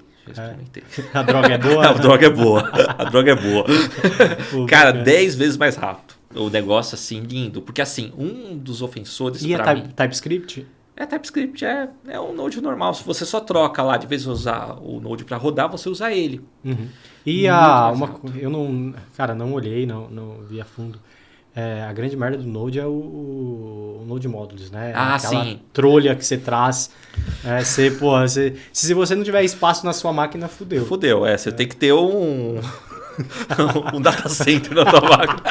Um servidor de arquivos, né? De 12 teras na tua máquina. Cara, um projeto simples com 1 GB de arquivo. Terrível. Cara, isso é uma das coisas que me faz ter um certo... ranço assim um pouco com o Node. Quem trabalha comigo sabe que eu tenho isso. Um pouco ranço com o Node por causa... dos motivos é esse. Porque o Node, ele trouxe um problema que já estava resolvido na computação. Existia lá com VB6, Visual Basic 6, um problema chamado DLL-Hell. DLL-Hell. Exato, DLL-Hell. O DLL-Hell era quando você tem referência cruzada e quebrava tudo. Referência cíclica. Né? Cíclica. Cara, cagava tudo. Você não tinha controle de versão, porque isso nem existia direito na época. Então, assim, era tudo numa tentativa e erro. Muito ruim. Ele trouxe de volta isso, porque às vezes você tem referência cruzada lá, cara, fica um inferno para você resolver. É caótico. Eu já vi sênior levar surra do negócio. Surra assim do cara falar, deixa eu recriar o projeto, copia e cola. Se você comparar, não tem nada de diferente. Funciona e o outro não. Aí você fica, cara, eu chego pro cara, me explica. Isso vai ter que cortar, né? Pô, você vai ter que cortar, porque vai dar merda. Não. Você quer ver um problema de... Tenta separar... Não deveria ter falado, porque vai dificultar no corte. Tenta separar um cachorro cruzado, você vê. Referência cíclica. Velho. Nossa. Só com água. Água quente. Exato, mano, é foda. Ai, caraca. Mas é foda, assim... Node facilita muito, principalmente pra molecada nova que tá chegando. Sim, é uma ótima porta de entrada. Mas, que às vezes eu vejo o cara que quer instalar lib pra tudo, né? Quero ver se o número é ímpar. Não. Outro dia eu vi uma lib, acho que era pra fazer if. O if já é nativo, cara. Por que você quer? Entendeu? Tipo assim, é isso. Mano, é o inferno. Não é o DLL Hell, é o Package Hell. É isso. Cara, aí. eu não lembro qual que foi o nome da lib. Acho que era o nome da lib. Era um. É um nome tosco ainda, né? Que porra que é essa? Eu peguei um projeto, fui ver. Tinha lá uma lib. Falei, mano, que merda que era. Era melhor ver se o número era primo ou não. O cara não sabe usar a porcentagem. É isso aí, cara. É isso aí. Ai, caraca. E a gente falou de tecnologias e ferramentas, cara. O que avaliar, né? Para escolher uma tecnologia e ferramenta? Olha, tem uma coisa que eu sempre olho. São 2 coisas, na verdade. A primeira para mim é top 1, operabilidade. Cara, como é que eu opero isso em produção? Por exemplo, pega um Kafka. O Kafka com Zookeeper e tudo mais. Opera esse cara. Vai lá operar em produção. Eu já conheci... É a mesma coisa de você pilotar um brinquedo uma espaçonave ali no videogame e depois tentar pegar um Boeing, né? 747. Tipo assim, tem 2 botões ali, acelerar e frear. Tipo, cara, não dá, cara, não dá. A operabilidade dele é foda. É uma ferramenta incrível, mas a operabilidade é, cara, extremamente ofensiva para uso no... Tipo assim, vou usar agora. Porém, a tecnologia é muito boa, o conceito da tecnologia é muito bom. Então faz você ficar... É sexy, entende? Tipo, você fica... cara, eu queria usar isso daqui, entendeu? Sim. Só que você tem No que colocar... no seu LinkedIn fica top, né? Fica top no seu LinkedIn. Arruma um emprego no outro dia. No outro dia você arruma e larga a empresa lá ferrada lá com o que você meteu lá na empresa. Sacanagem, meu. Então, assim, eu olho, a primeira coisa é a operabilidade. A segunda coisa que eu olho é a manutenabilidade, a manutenção disso, a evolução. É meio que se estende da operabilidade. Uma coisa é você operar, outra coisa é a manutenabilidade. É fácil fazer backup? É fácil fazer, por exemplo, o Kafka. Ele tem um esquema que se você quer escalar e você tem um número de partição. Você tem lá uma fila e você definiu que é 5 partições. Só que aí você começa a ter um volume muito grande. Você fala, cara, eu tenho que aumentar o número de partição para dar mais vazão. Boa sorte. Boa sorte, entendeu? Reatribuir partições, aí entra na manutenabilidade. Como é que eu faço essa troca, entende? Não é uma coisa tão suave. Claro que existem ferramentas enterprise que fazem isso para você, mas aí é muita grana, né? Então, se você tem muita grana, é aquela coisa. O Kafka, para mim, se você tiver muito time e muita grana, para mim é ok. Você não tem, não usa. Então, assim, primeira coisa, operabilidade. Segunda, manutenabilidade. Terceira, custo. Porque, por exemplo, Elasticsearch, o indexador. Cara, incrível. Melhor indexador do mundo, né? Talvez algumas pessoas me julguem, mas ele é incrível. Muito bom. Só que, cara, um cluster básico de Elasticsearch precisa de muita memória. Fazendo direito, tá? Fazendo direito. Muita memória. Então, assim, você vai pagar caro. Então, para mim, ele vira um ofensor.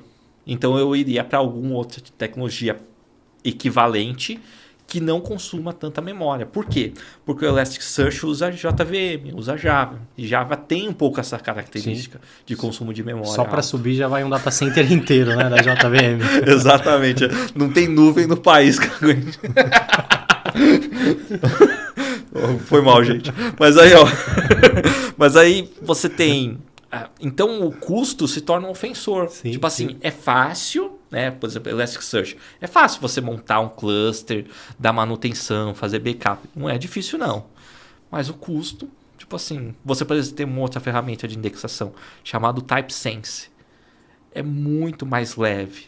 Talvez não tenha tudo que eu não sei agora, eu não sou especialista, tá? Mas ela é um indexador também e talvez ela seja uma boa alternativa se você não precisar de um recurso específico do Elasticsearch. Avaliar outras opções, né? Às Exato, vezes tem alguma opção mais em conta, se o problema for custo. Exato, O problema for, às vezes, que nem o Kafka, né? Existem outras opções. Às vezes você quer um PubSub, né? Pô, vai por até o Redis resolve o problema. Né? O Redis tem PubSub, exato. Pegar um RabbitMQ, tipo, super simples, já tem até o painel. E às vezes na própria nuvem já tem, né? Você tem o SNS, SQS, no Google você tem lá o PubSub. Avaliar, às vezes que você tem fácil, às vezes é barato. Né? É fácil. O PubSub do GCP é extremamente barato. E a gente está falando de tecnologias, né, que às vezes a gente não tem experiência e tem que experimentar, né? Qual que é ali a sua rotina para fazer isso, né? Você tem, você cria uma POC, coloca em produção já de vez, como que é? Então, se você tem um time de arquitetura para você criar uma estrutura de experimentação, ok. Tem um recurso dedicado, ele vai lá, vai experimentar, vai fazer uma POC, vai colocar um sistema em conjunto com esse para experimentar, ver uma carga.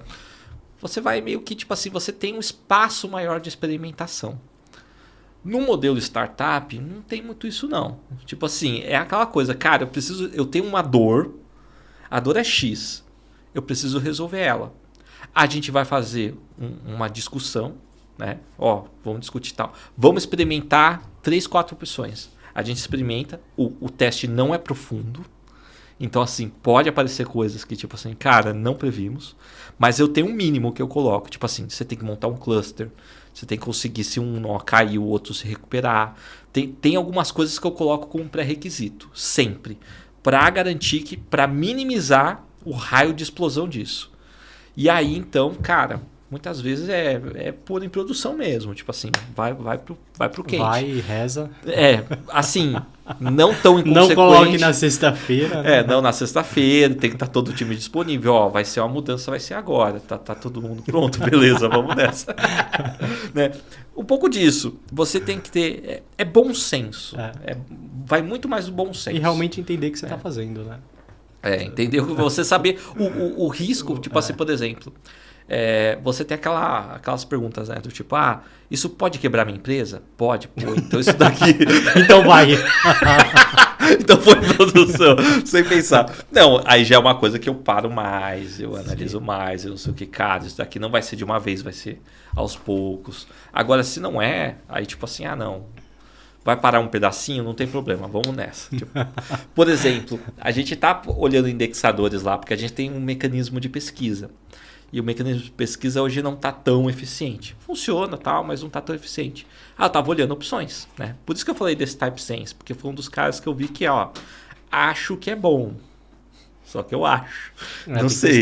Tem que testar, tem que fazer uma POC, tem que experimentar, ver se dá para fazer um cluster com ele, não fica só uma instância lá. Porque, a gente só tem uma instância aqui, e se cair, o que eu faço? Não, aí esquece, não é uma tecnologia que pode ser utilizada. É on-premise ou tem como você serviço? É open source. E tem como serviço também. Só que como a gente tem que economizar, tem que pôr para dentro e vamos nessa. É isso aí. Dependendo do serviço, às vezes faz sentido. Né? Joga lá no Kubernetes. Joga no Kubernetes, faz... Claro que tem toda a configuração, replicação, tudo mais. Que aí que tá, eu coloco os requisitos mínimos, né? Sim. Tem que ter um cluster, tem que ter backup, aí você fica tranquilo, né? Porque tem tecnologia que você vem dos fóruns, documentação. Eu sempre entro lá, por exemplo, tem uma aba lá no GitHub de pull requests, de problemas. Eu sempre entro lá para ver como é que é a tecnologia, né? Se a galera não tá xingando. Exatamente. Se o cara tá lá abandonado a tecnologia, e aí você vê a maturidade do produto, né? Sim. Pelas respostas que eles dão. Aí você fica Criaram o produto ontem. E você meteu em produção. Poxa. Tem gente que é muito louco, né? Porque assim, pega uns projetos aleatórios no GitHub, acha que é legal e põe pra dentro. Só que não. Sim. Tem que ter esses critérios, tipo assim... não é só número de estrela também, porque tem muito maluco, entendeu? O número de estrelas, 5.000 estrelas, 5.000 malucos, cara. Os caras estão dando cupom de iFood pra quem dá uma estrela. Exato, de estrelinha lá no GitHub. Isso não é métrica, toma cuidado. Pô, legal, bacana. Dá pra ir no banheiro? Você tá na pausa aí? Boa, a gente continua. Deixa eu ir no banheiro ali. Vai lá, gatão. Tranquilo. Para lá. Vamos lá. Cara, vamos falar de um assunto que também eu acho que entra em algumas polêmicas, mas a gente dá para cortar também. Liderança, cara. Hoje você está liderando o time. Para você, qual que é o desafio de liderar pessoas, principalmente na geração mais nova? Tá. Hoje, o maior desafio de liderança são as pessoas. Sempre, né? O clichê, né? Até falar isso, são pessoas. Não dá para liderar máquinas, né? Exato. Então, ainda não. Ainda não, né?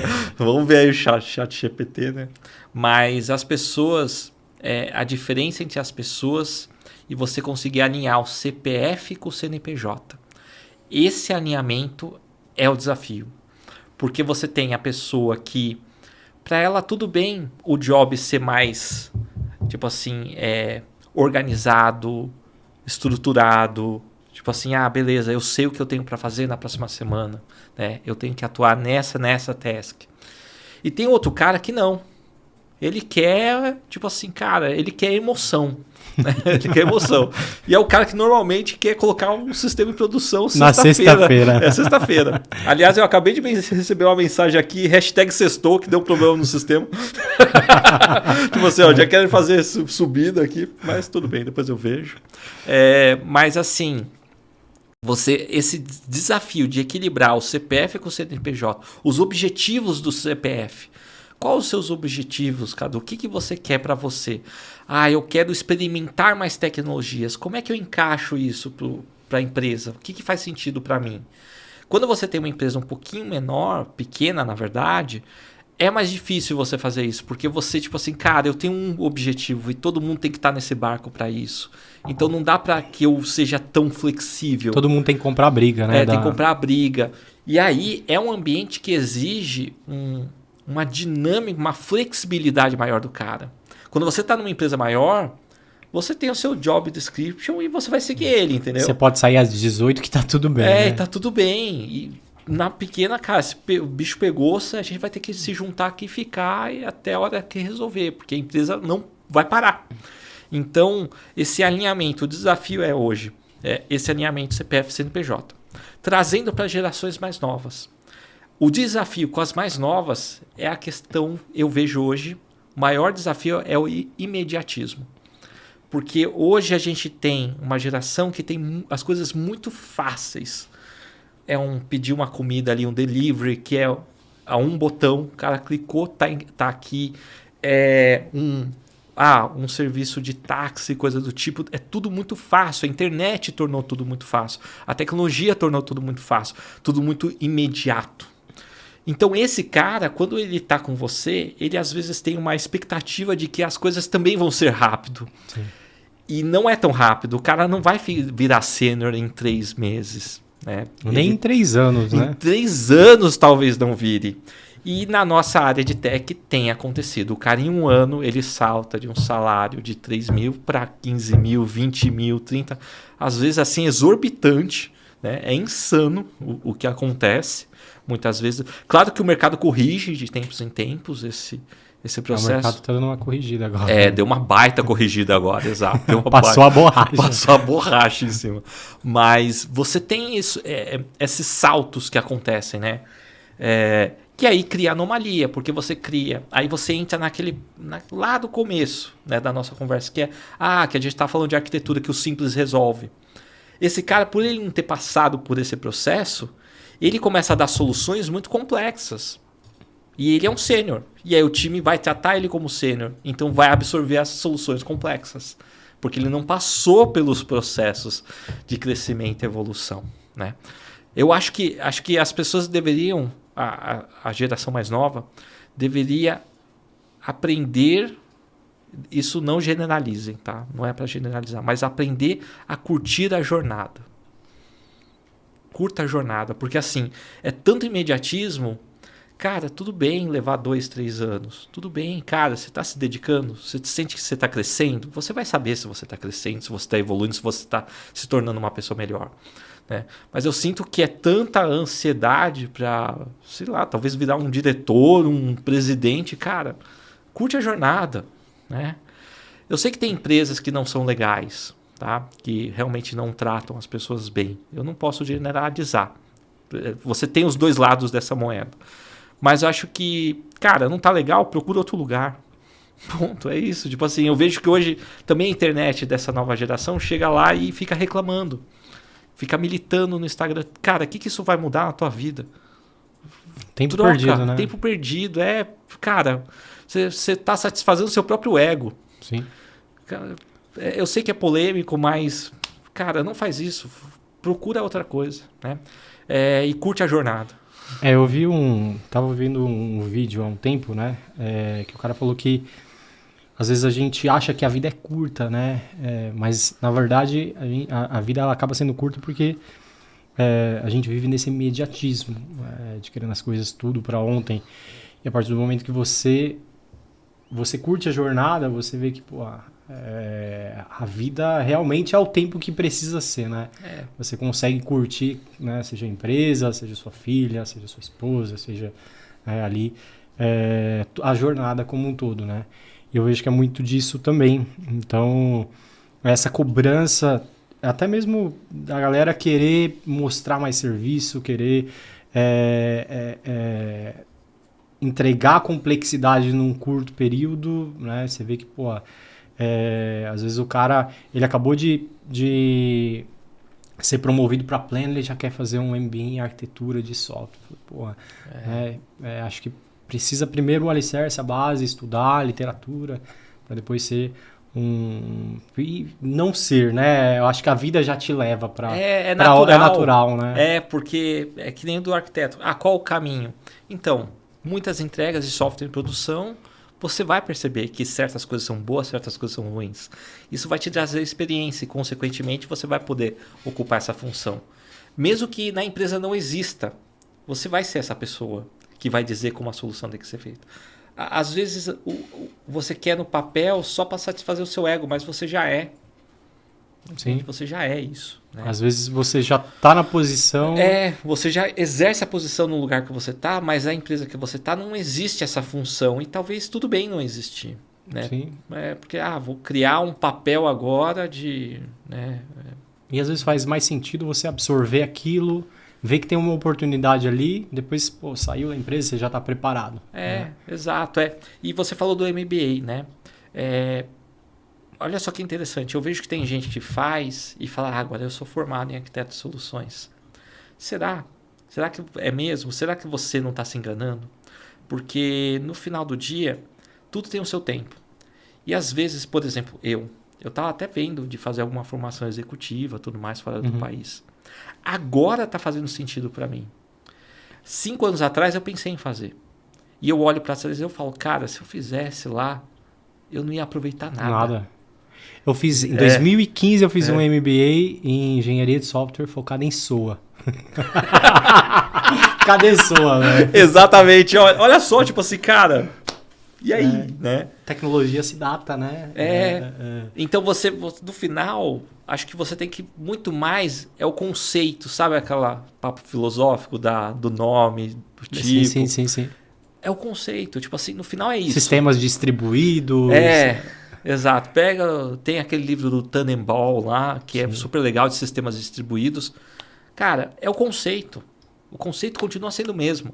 Às vezes aquele conceito dos anos 80 é o mesmo para hoje.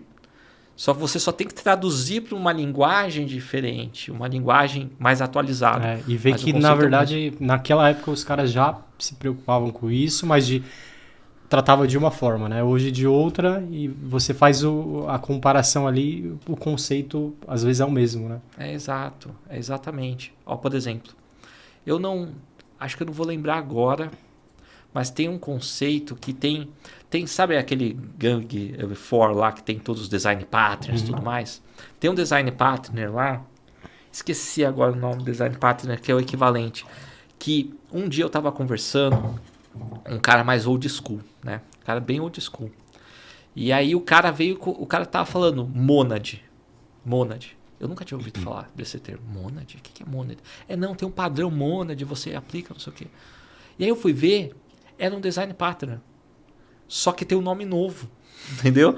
É um nome diferente. Só que lá no livro da literatura nos anos 80 é monad. Então assim, aí você fica, cara, é isso.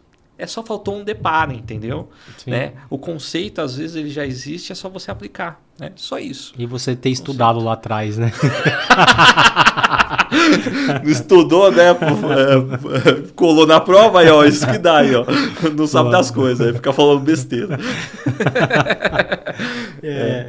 E aí, hoje você tem um sistema ali bem complexo, né? Tem que lidar com uma carga de trabalho alta, tem que lidar com escalabilidade, tem que lidar com latência. Imagino que tem que ter uma equipe de alta performance. Como lidar com equipe de alta performance motivada? Então, isso é complicado, viu? Porque... Chicote?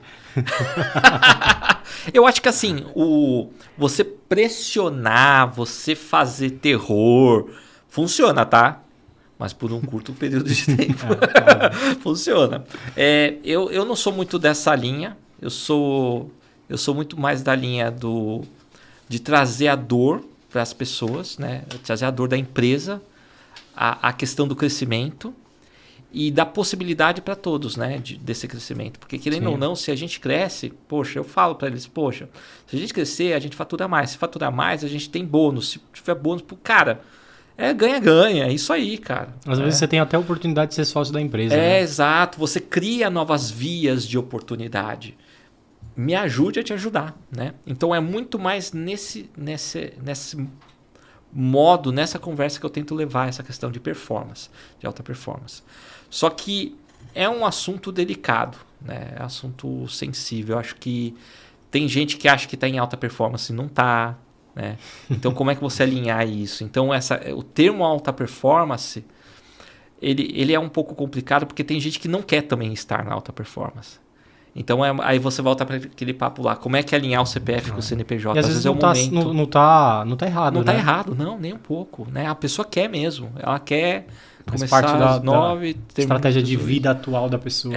Exato. E tá tudo bem. Só que aí eu tenho que me perguntar, será que é isso que eu preciso agora ou não? Sim. E aí eu tenho que ajustar, né? Essa questão de alta performance, tem até um outro... Eu vi um outro de uma perspectiva, né? Que um cara de alta performance, muito experiente, a analogia que eu ouvi, né? Ele consegue subir a montanha sem corda. Ele sobe a montanha sem corda. E aí, quando eu estava ouvindo esse assunto, a pessoa fez a equivalência com software, né? Não, um cara muito bom, ele não tem que fazer teste unitário, porque ele garante o software dele, né? E aí entra nessa questão de alta performance, né? Tipo assim, como você levar as pessoas para esse nível, né? Eu me pergunto isso. Como é que eu faço para levar as pessoas para esse nível? Porque é um nível hard, né? Tipo assim, o cara consegue entregar um software muito bem feito sem fazer nenhum teste unitário. Sem falha, sem bugs. Cara... Aí é uma parada que é complicada. Por quê? Porque a gente escreve software para outras pessoas também, né? Para outras pessoas... darem manutenção, continuarem. E a gente não pode pressupor que todo mundo vai estar em alta performance e todo mundo vai essa escrever capacidade, código sem quebrar, né? Exato. Então isso soa um pouco, né, para mim, a minha opinião, soa um pouco utópico, né? Um pouco egoísta, talvez. Foi até trouxe agora que falou de alta performance, eu lembrei dessa equivalência que fizeram dessa conversa. Também não concordo muito. Porque é um assunto delicado essa questão. Eu concordo com a preocupação. Todo mundo deveria escrever software sem bug, né? Mas não é o cenário. Não, mas na verdade, colocaria de outra forma. Todo mundo tem que se preocupar com a sua entrega. Como é que você garante a sua entrega? Eu tenho que testar, eu tenho que garantir que não dá bug. Se deu bug, é porque você falhou na sua entrega. Exato. É isso, só isso. Então é um pouco disso, né? Essa e às vezes se preocupar com o básico, né? Testar a parada. Tem muita gente que só desenvolve, né? Faz nem teste, apertou o botão. Faz um teste básico ali, né? Mostrou os dados na tela, tá funcionando. Mas, dá para editar, dá para excluir. O básico, o fluxo total não foi feito, né? Bacana. E aí a gente já está entrando nos finalmente aqui. Eu queria entender aí tecnologia. Você está vendo alguma tecnologia emergente? Tem alguma coisa aí no seu radar? Olha, hoje tem um banco de dados que eu estou acompanhando, que eu estou achando incrível o trabalho que eles estão fazendo, chamado SurrealDB. SurrealDB. Surreal, né? É surreal. Exatamente. Cara, eles estão fazendo um trabalho, eu acho que eles vão disruptar a questão de bancos de dados, tá? Eles vão disruptar essa área. Eles estão indo para uma linha ali de real time, né, com banco de dados, que é uma coisa assim que veio meio do mundo dos games, né, o real time e tudo mais. Mas eles estão fazendo uns NoSQL, meio que SQL, eles estão juntando os conceitos assim. E eu acho que talvez esse seja o futuro, né?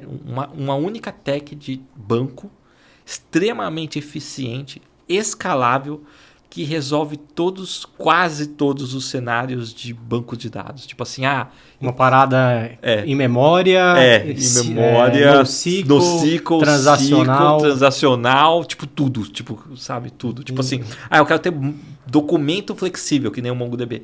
Temos. Não, eu quero SQL travado, né? Temos. Quero colunar, que é o Cassandra. Temos. Tipo assim... Geralmente a galera faz isso com SQL Server e Oracle, né? Pega uma Mas coluna... implementa tudo lá. Pega uma coluna lá e implementa, manda um JSON para aquela coluna. Exatamente. É um documento. Aí, se quiser pesquisar o Postgres, até a versão nova do Postgres tem pesquisa dentro do JSON. Muito legal. Tem umas coisas legais. Mas assim, não é muito elegante, né? Na verdade, fica um nojo. né? Mas ok, é a vida. Você pega o template de HTML numa coluna lá, né? Soca tudo lá, coloca o seu site dentro do banco. Ó, da hora, da hora. Eu não preciso mais fazer deploy. Exato, eu edito lá o deploy. Cache, não precisa de cache, o banco aguenta. Consulta direto, tá lá, fácil. Que pariu. Vou entrar no último bloco aqui. Claro, tranquilo. Pra quem quer entrar na área de tecnologia, o que você recomenda, além de café? Olha, eu aconselho café sem açúcar. Sem açúcar, é importante ressaltar. Red Bull, né? Bastante. Red Bull, cara, eu não posso falar nada porque eu tomo Red Bull, né? Quase. Eu tenho estoque em casa. Tem estômago ainda? Olha, eu comecei a evitar um pouco café. E aí meio que tipo assim, o Red Bull fica ali às vezes tal, porque eu tô evitando café. Mas se é café sem açúcar, né? E pra quem quer entrar na área, eu acho assim. Eu vejo hoje que a galera sempre quer um atalho.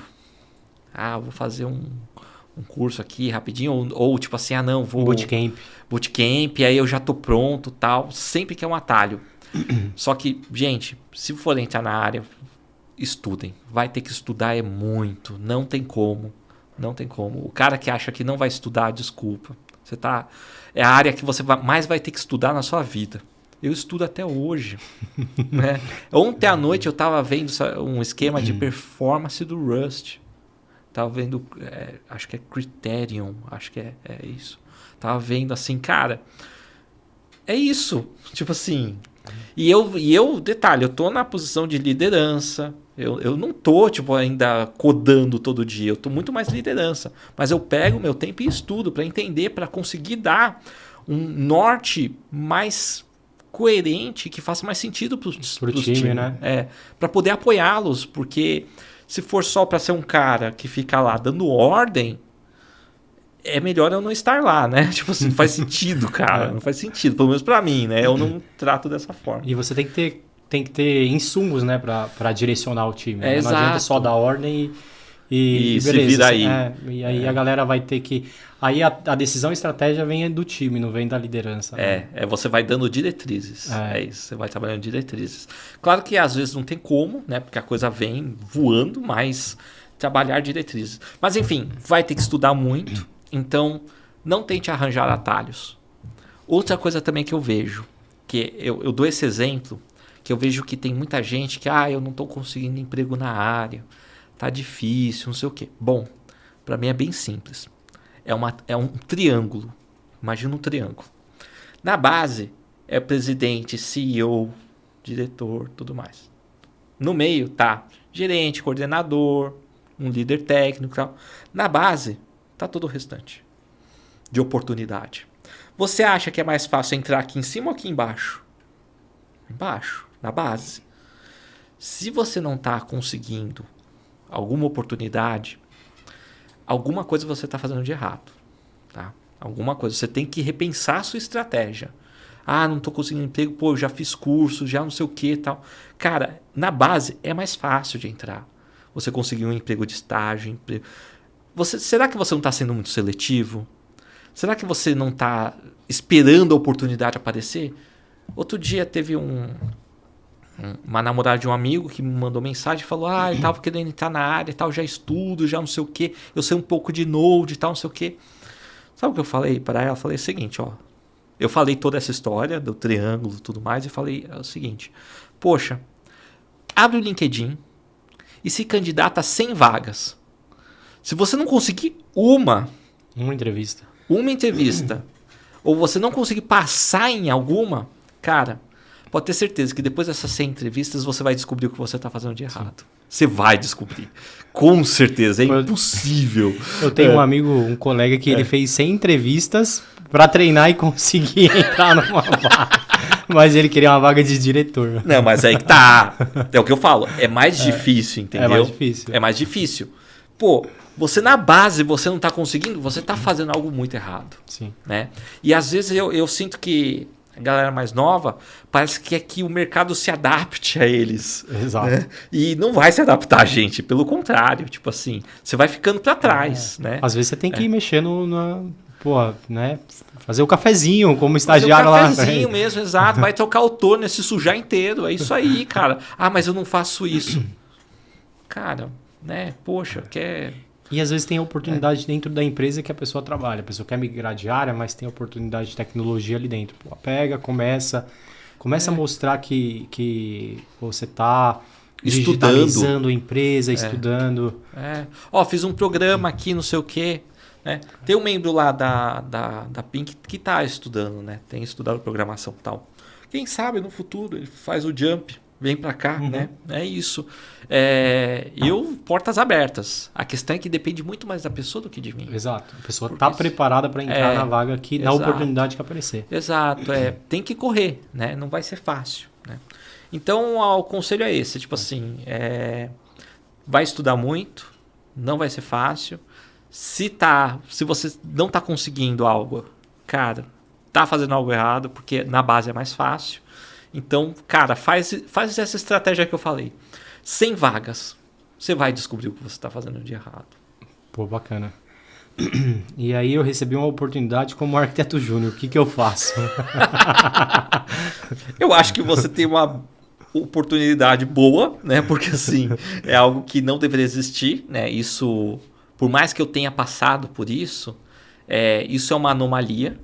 Então eu acho que você tem que surfar essa anomalia, já que aconteceu, né? Então, surfa a onda e estuda muito, cara. Você vai ter que estudar muito. Sem deletar o banco, né? Sem deletar o banco, por favor, tá? Se faça for deletar, backup antes. Faz backup antes. Pô, bacana. Cara, uma das últimas perguntas aqui, talvez a última. Como que você mantém aí o equilíbrio da vida pessoal e profissional? Hoje, com a questão do home office, ajuda mais, né? Apesar da... Você vê a Monique ainda? Vejo. Ela vai em casa, às vezes vou lá, busco ela, deixo ela em casa, né? Fica comigo. Eu tô hoje com uma vida bem equilibrada, sabe? Eu trabalho bastante, né? Tipo assim, começo umas 8 horas ali, mais ou menos. Eu começo e vou até umas 9, 10 horas da noite. Tem gente que acha que isso é muito, né? Mas como eu gosto do que eu faço, eu não vejo problema. E eu tenho umas paradas, tipo assim, vou almoçar, vou jantar.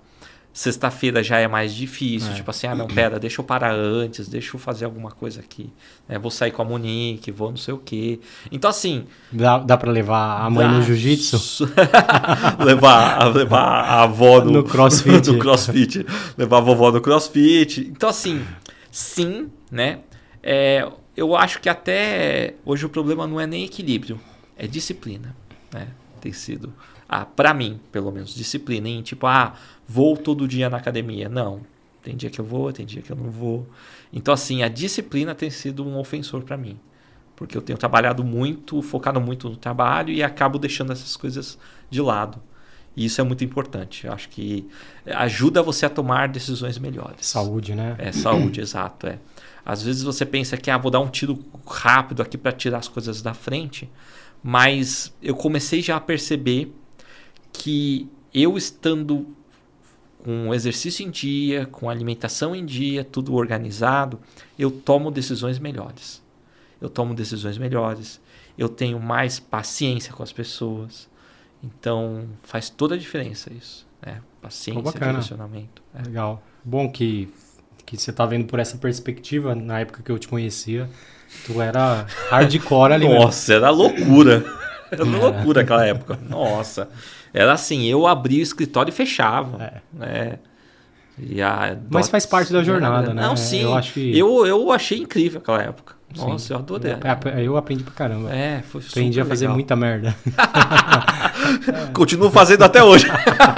Com certeza. É isso aí. E aí você falou de um projetinho pessoal que você está fazendo aí. Se você quiser contar um pouquinho, também fica à vontade. Perfeito. Eu tenho a Ampliway e a ideia dela é ter um foco em educação. Vai ser uma EdTech focada em DevOps. Isso surgiu de uma empreitada que eu tentei lá atrás, chamado Efesto, que aí não deu certo, eu fali, deu tudo errado. Cara, foi um desastre total. Podemos ter outro podcast, a gente vamos ter, fala. Vamos ter Fala essa um mesa pouquinho redonda aqui pra gente. Exato, debater também, pegar uns assuntos polêmicos.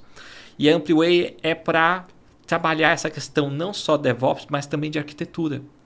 Não com o intuito de, eu vou formar arquitetos. Não. Mas trazer esses conceitos mais básicos. Tipo assim, olha, você tem um cache. O cache funciona assim. Você tem um banco NoSQL. Mas por que você utilizaria um NoSQL? Trazer um pouco a reflexão das tecnologias. Pô, isso é bacana. Porque falta, às vezes, a pessoa ela abre o site lá, vou usar o Cassandra. Por quê? Porque o Facebook usa. Às vezes você tem um curso de Cassandra e você não sabe como aplicar aquilo, né? Em qual cenário aplicar. Você aprendeu uma trulha de tecnologia inteira, só que você não sabe o caso de uso, né? Exato. Então, e o conceito por trás, né? É o conceito mesmo, o fundamento. Até mesmo para entender por que aquilo surgiu. O que é aquilo? Por que o Facebook criou Cassandra? Né? Trazer um pouco disso, porque a origem diz muito sobre onde aquilo se aplica. E eu sinto falta disso hoje. Muita falta, muita falta. Dos profissionais, tudo mais, de ter esse debate, tipo assim, do porquê de certas coisas. Simplesmente, por exemplo, a questão de squad. Quando o Spotify publicou lá a questão de squad, todo mundo queria fazer squad. Tem que ter squad, tem que ter squad. Eu estava um dia conversando com um executivo, estava até com outros pares meus na época, a gente estava em reunião, e o CEO, ele já tem empresa na bolsa. Ele falou assim, cara, eu preciso do squad até para ir no banheiro. E ele tá certo, tipo assim, parece isso, entendeu? Tipo assim, tem que ter um squad para ir no banheiro. Por quê? Aí que tá, cara, as pessoas saíram copiando o modelo sem refletir, cara, por que eu tô fazendo isso? Outra, a empresa que criou o modelo, nada contra o Spotify, é uma empresa incrível, mas ela não deu lucro até hoje. Assim, tem um valuation alto, né? Tem um valuation alto, tal, não sei o que, mas... E não desmerecendo, até parece que eu tô desmerecendo, nossa, longe disso. Mas assim, cara, eles estão aprendendo ainda, entendeu? Tipo assim, e aí você sai copiando o modelo dos caras, tipo assim... É o que ainda estão testando para ver se realmente resolve, né? Tipo será assim, que usam até hoje, né? Não, eles usam e para eles funciona, Sim. entendeu? Para eles funciona. Mas eles têm, tipo assim, dinheiro infinito. Abre aspas, né? Dinheiro infinito. Você tem dinheiro infinito? Tipo assim, você tem o valuation do Uber, você tem o valuation do Spotify. Nesse sentido que eu tô falando. Tipo, poxa, não, cara. Você não consegue montar um squad financeiro para... eu tenho um cara do financeiro no meu squad. Cara, esquece. Você não tem pulmão para isso. Você queima o dinheiro. Às vezes não tem nem desafio para isso. Não tem nem desafio para isso. Então, é muito mais... A ideia da Ampliway é trazer esses fundamentos para fazer a reflexão. Não é dizendo que você não tem que usar, mas trazer reflexão de será que você precisa mesmo? Será? Porque para mim, por exemplo, banco relacional, 99% dos problemas que a gente enfrenta no dia a dia, ele resolve. Fácil. O Postgres ele tem capacidade de escalar, ele resolve a maioria dos problemas. Por que eu tenho que meter outro banco aqui? Né? É um pouco disso, sabe? Então acho que falta trazer isso. Não inicialmente seria foco em DevOps, vai ter um pulo em arquitetura. E aí eu estou construindo a plataforma para isso em Rust. Bacana. Legal.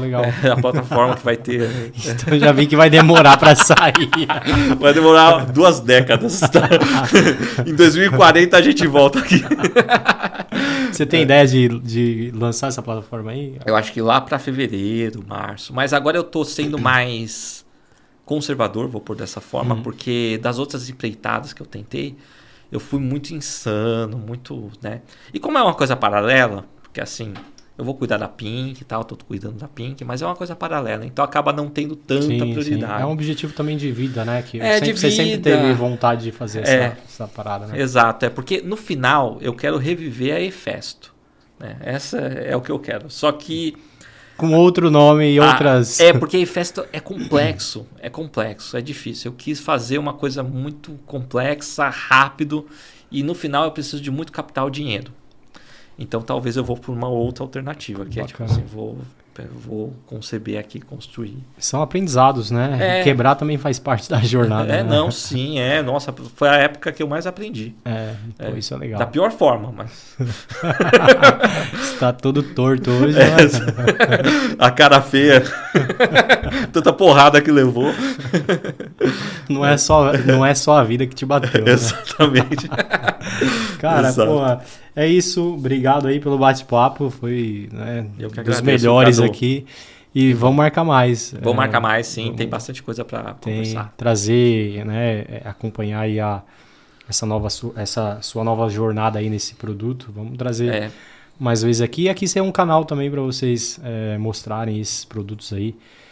Eu acho bacana. Claro, acho que vale até a gente retomar quando tiver essa base aí da Pink pronta. Que acho que é interessante trazer essa questão de padronização, o que traz de benefício. Pô, na legal, prática. Legal. Na Pô, prática, a gente pode né? mostrar que eu acho que fazer um hands-on aí, exato, você tipo mostrando. Assim, poxa, na E prática. aí, Pedrão, dá pra fazer? Dá? Boa. Pô, mas tem que ser online. A gente faz. Tem que ser online. Ele me comentou que dava para. Tem gente que faz online, né? Aqui, então. Tem. Ao vivo, ao vivo. Exato, vamos fazer. E o Ricardinho faz, né? O Ricardinho, a gente tem um brother de automotivo. Pô, o cara é animal. Os tops caras que mexem com carro no Brasil. Só que o cara é nerd pra caralho. Né? Ele fuça muito, entende tudo. Entende tudo, né? Toda a parte elétrica, né? Sabe tunar carro. Pô, e é tudo via programação. E aí o bate-papo dele é ao vivo, é animal. Pô, legal, hein? Quem sabe faz ao vivo, né? Pô, vamos fazer o Boa, próximo. Vamos sim, com certeza. Vamos fazer o próximo ao vivo? Claro, Fechou, vamos sim. Então. Fechou. É isso aí, obrigado, Gatão. Muito obrigado, Gatão. Tamo junto. Valeu. Muito obrigado, valeu. Pô, ficou bacana, hein? Será que ficou bom? Boa.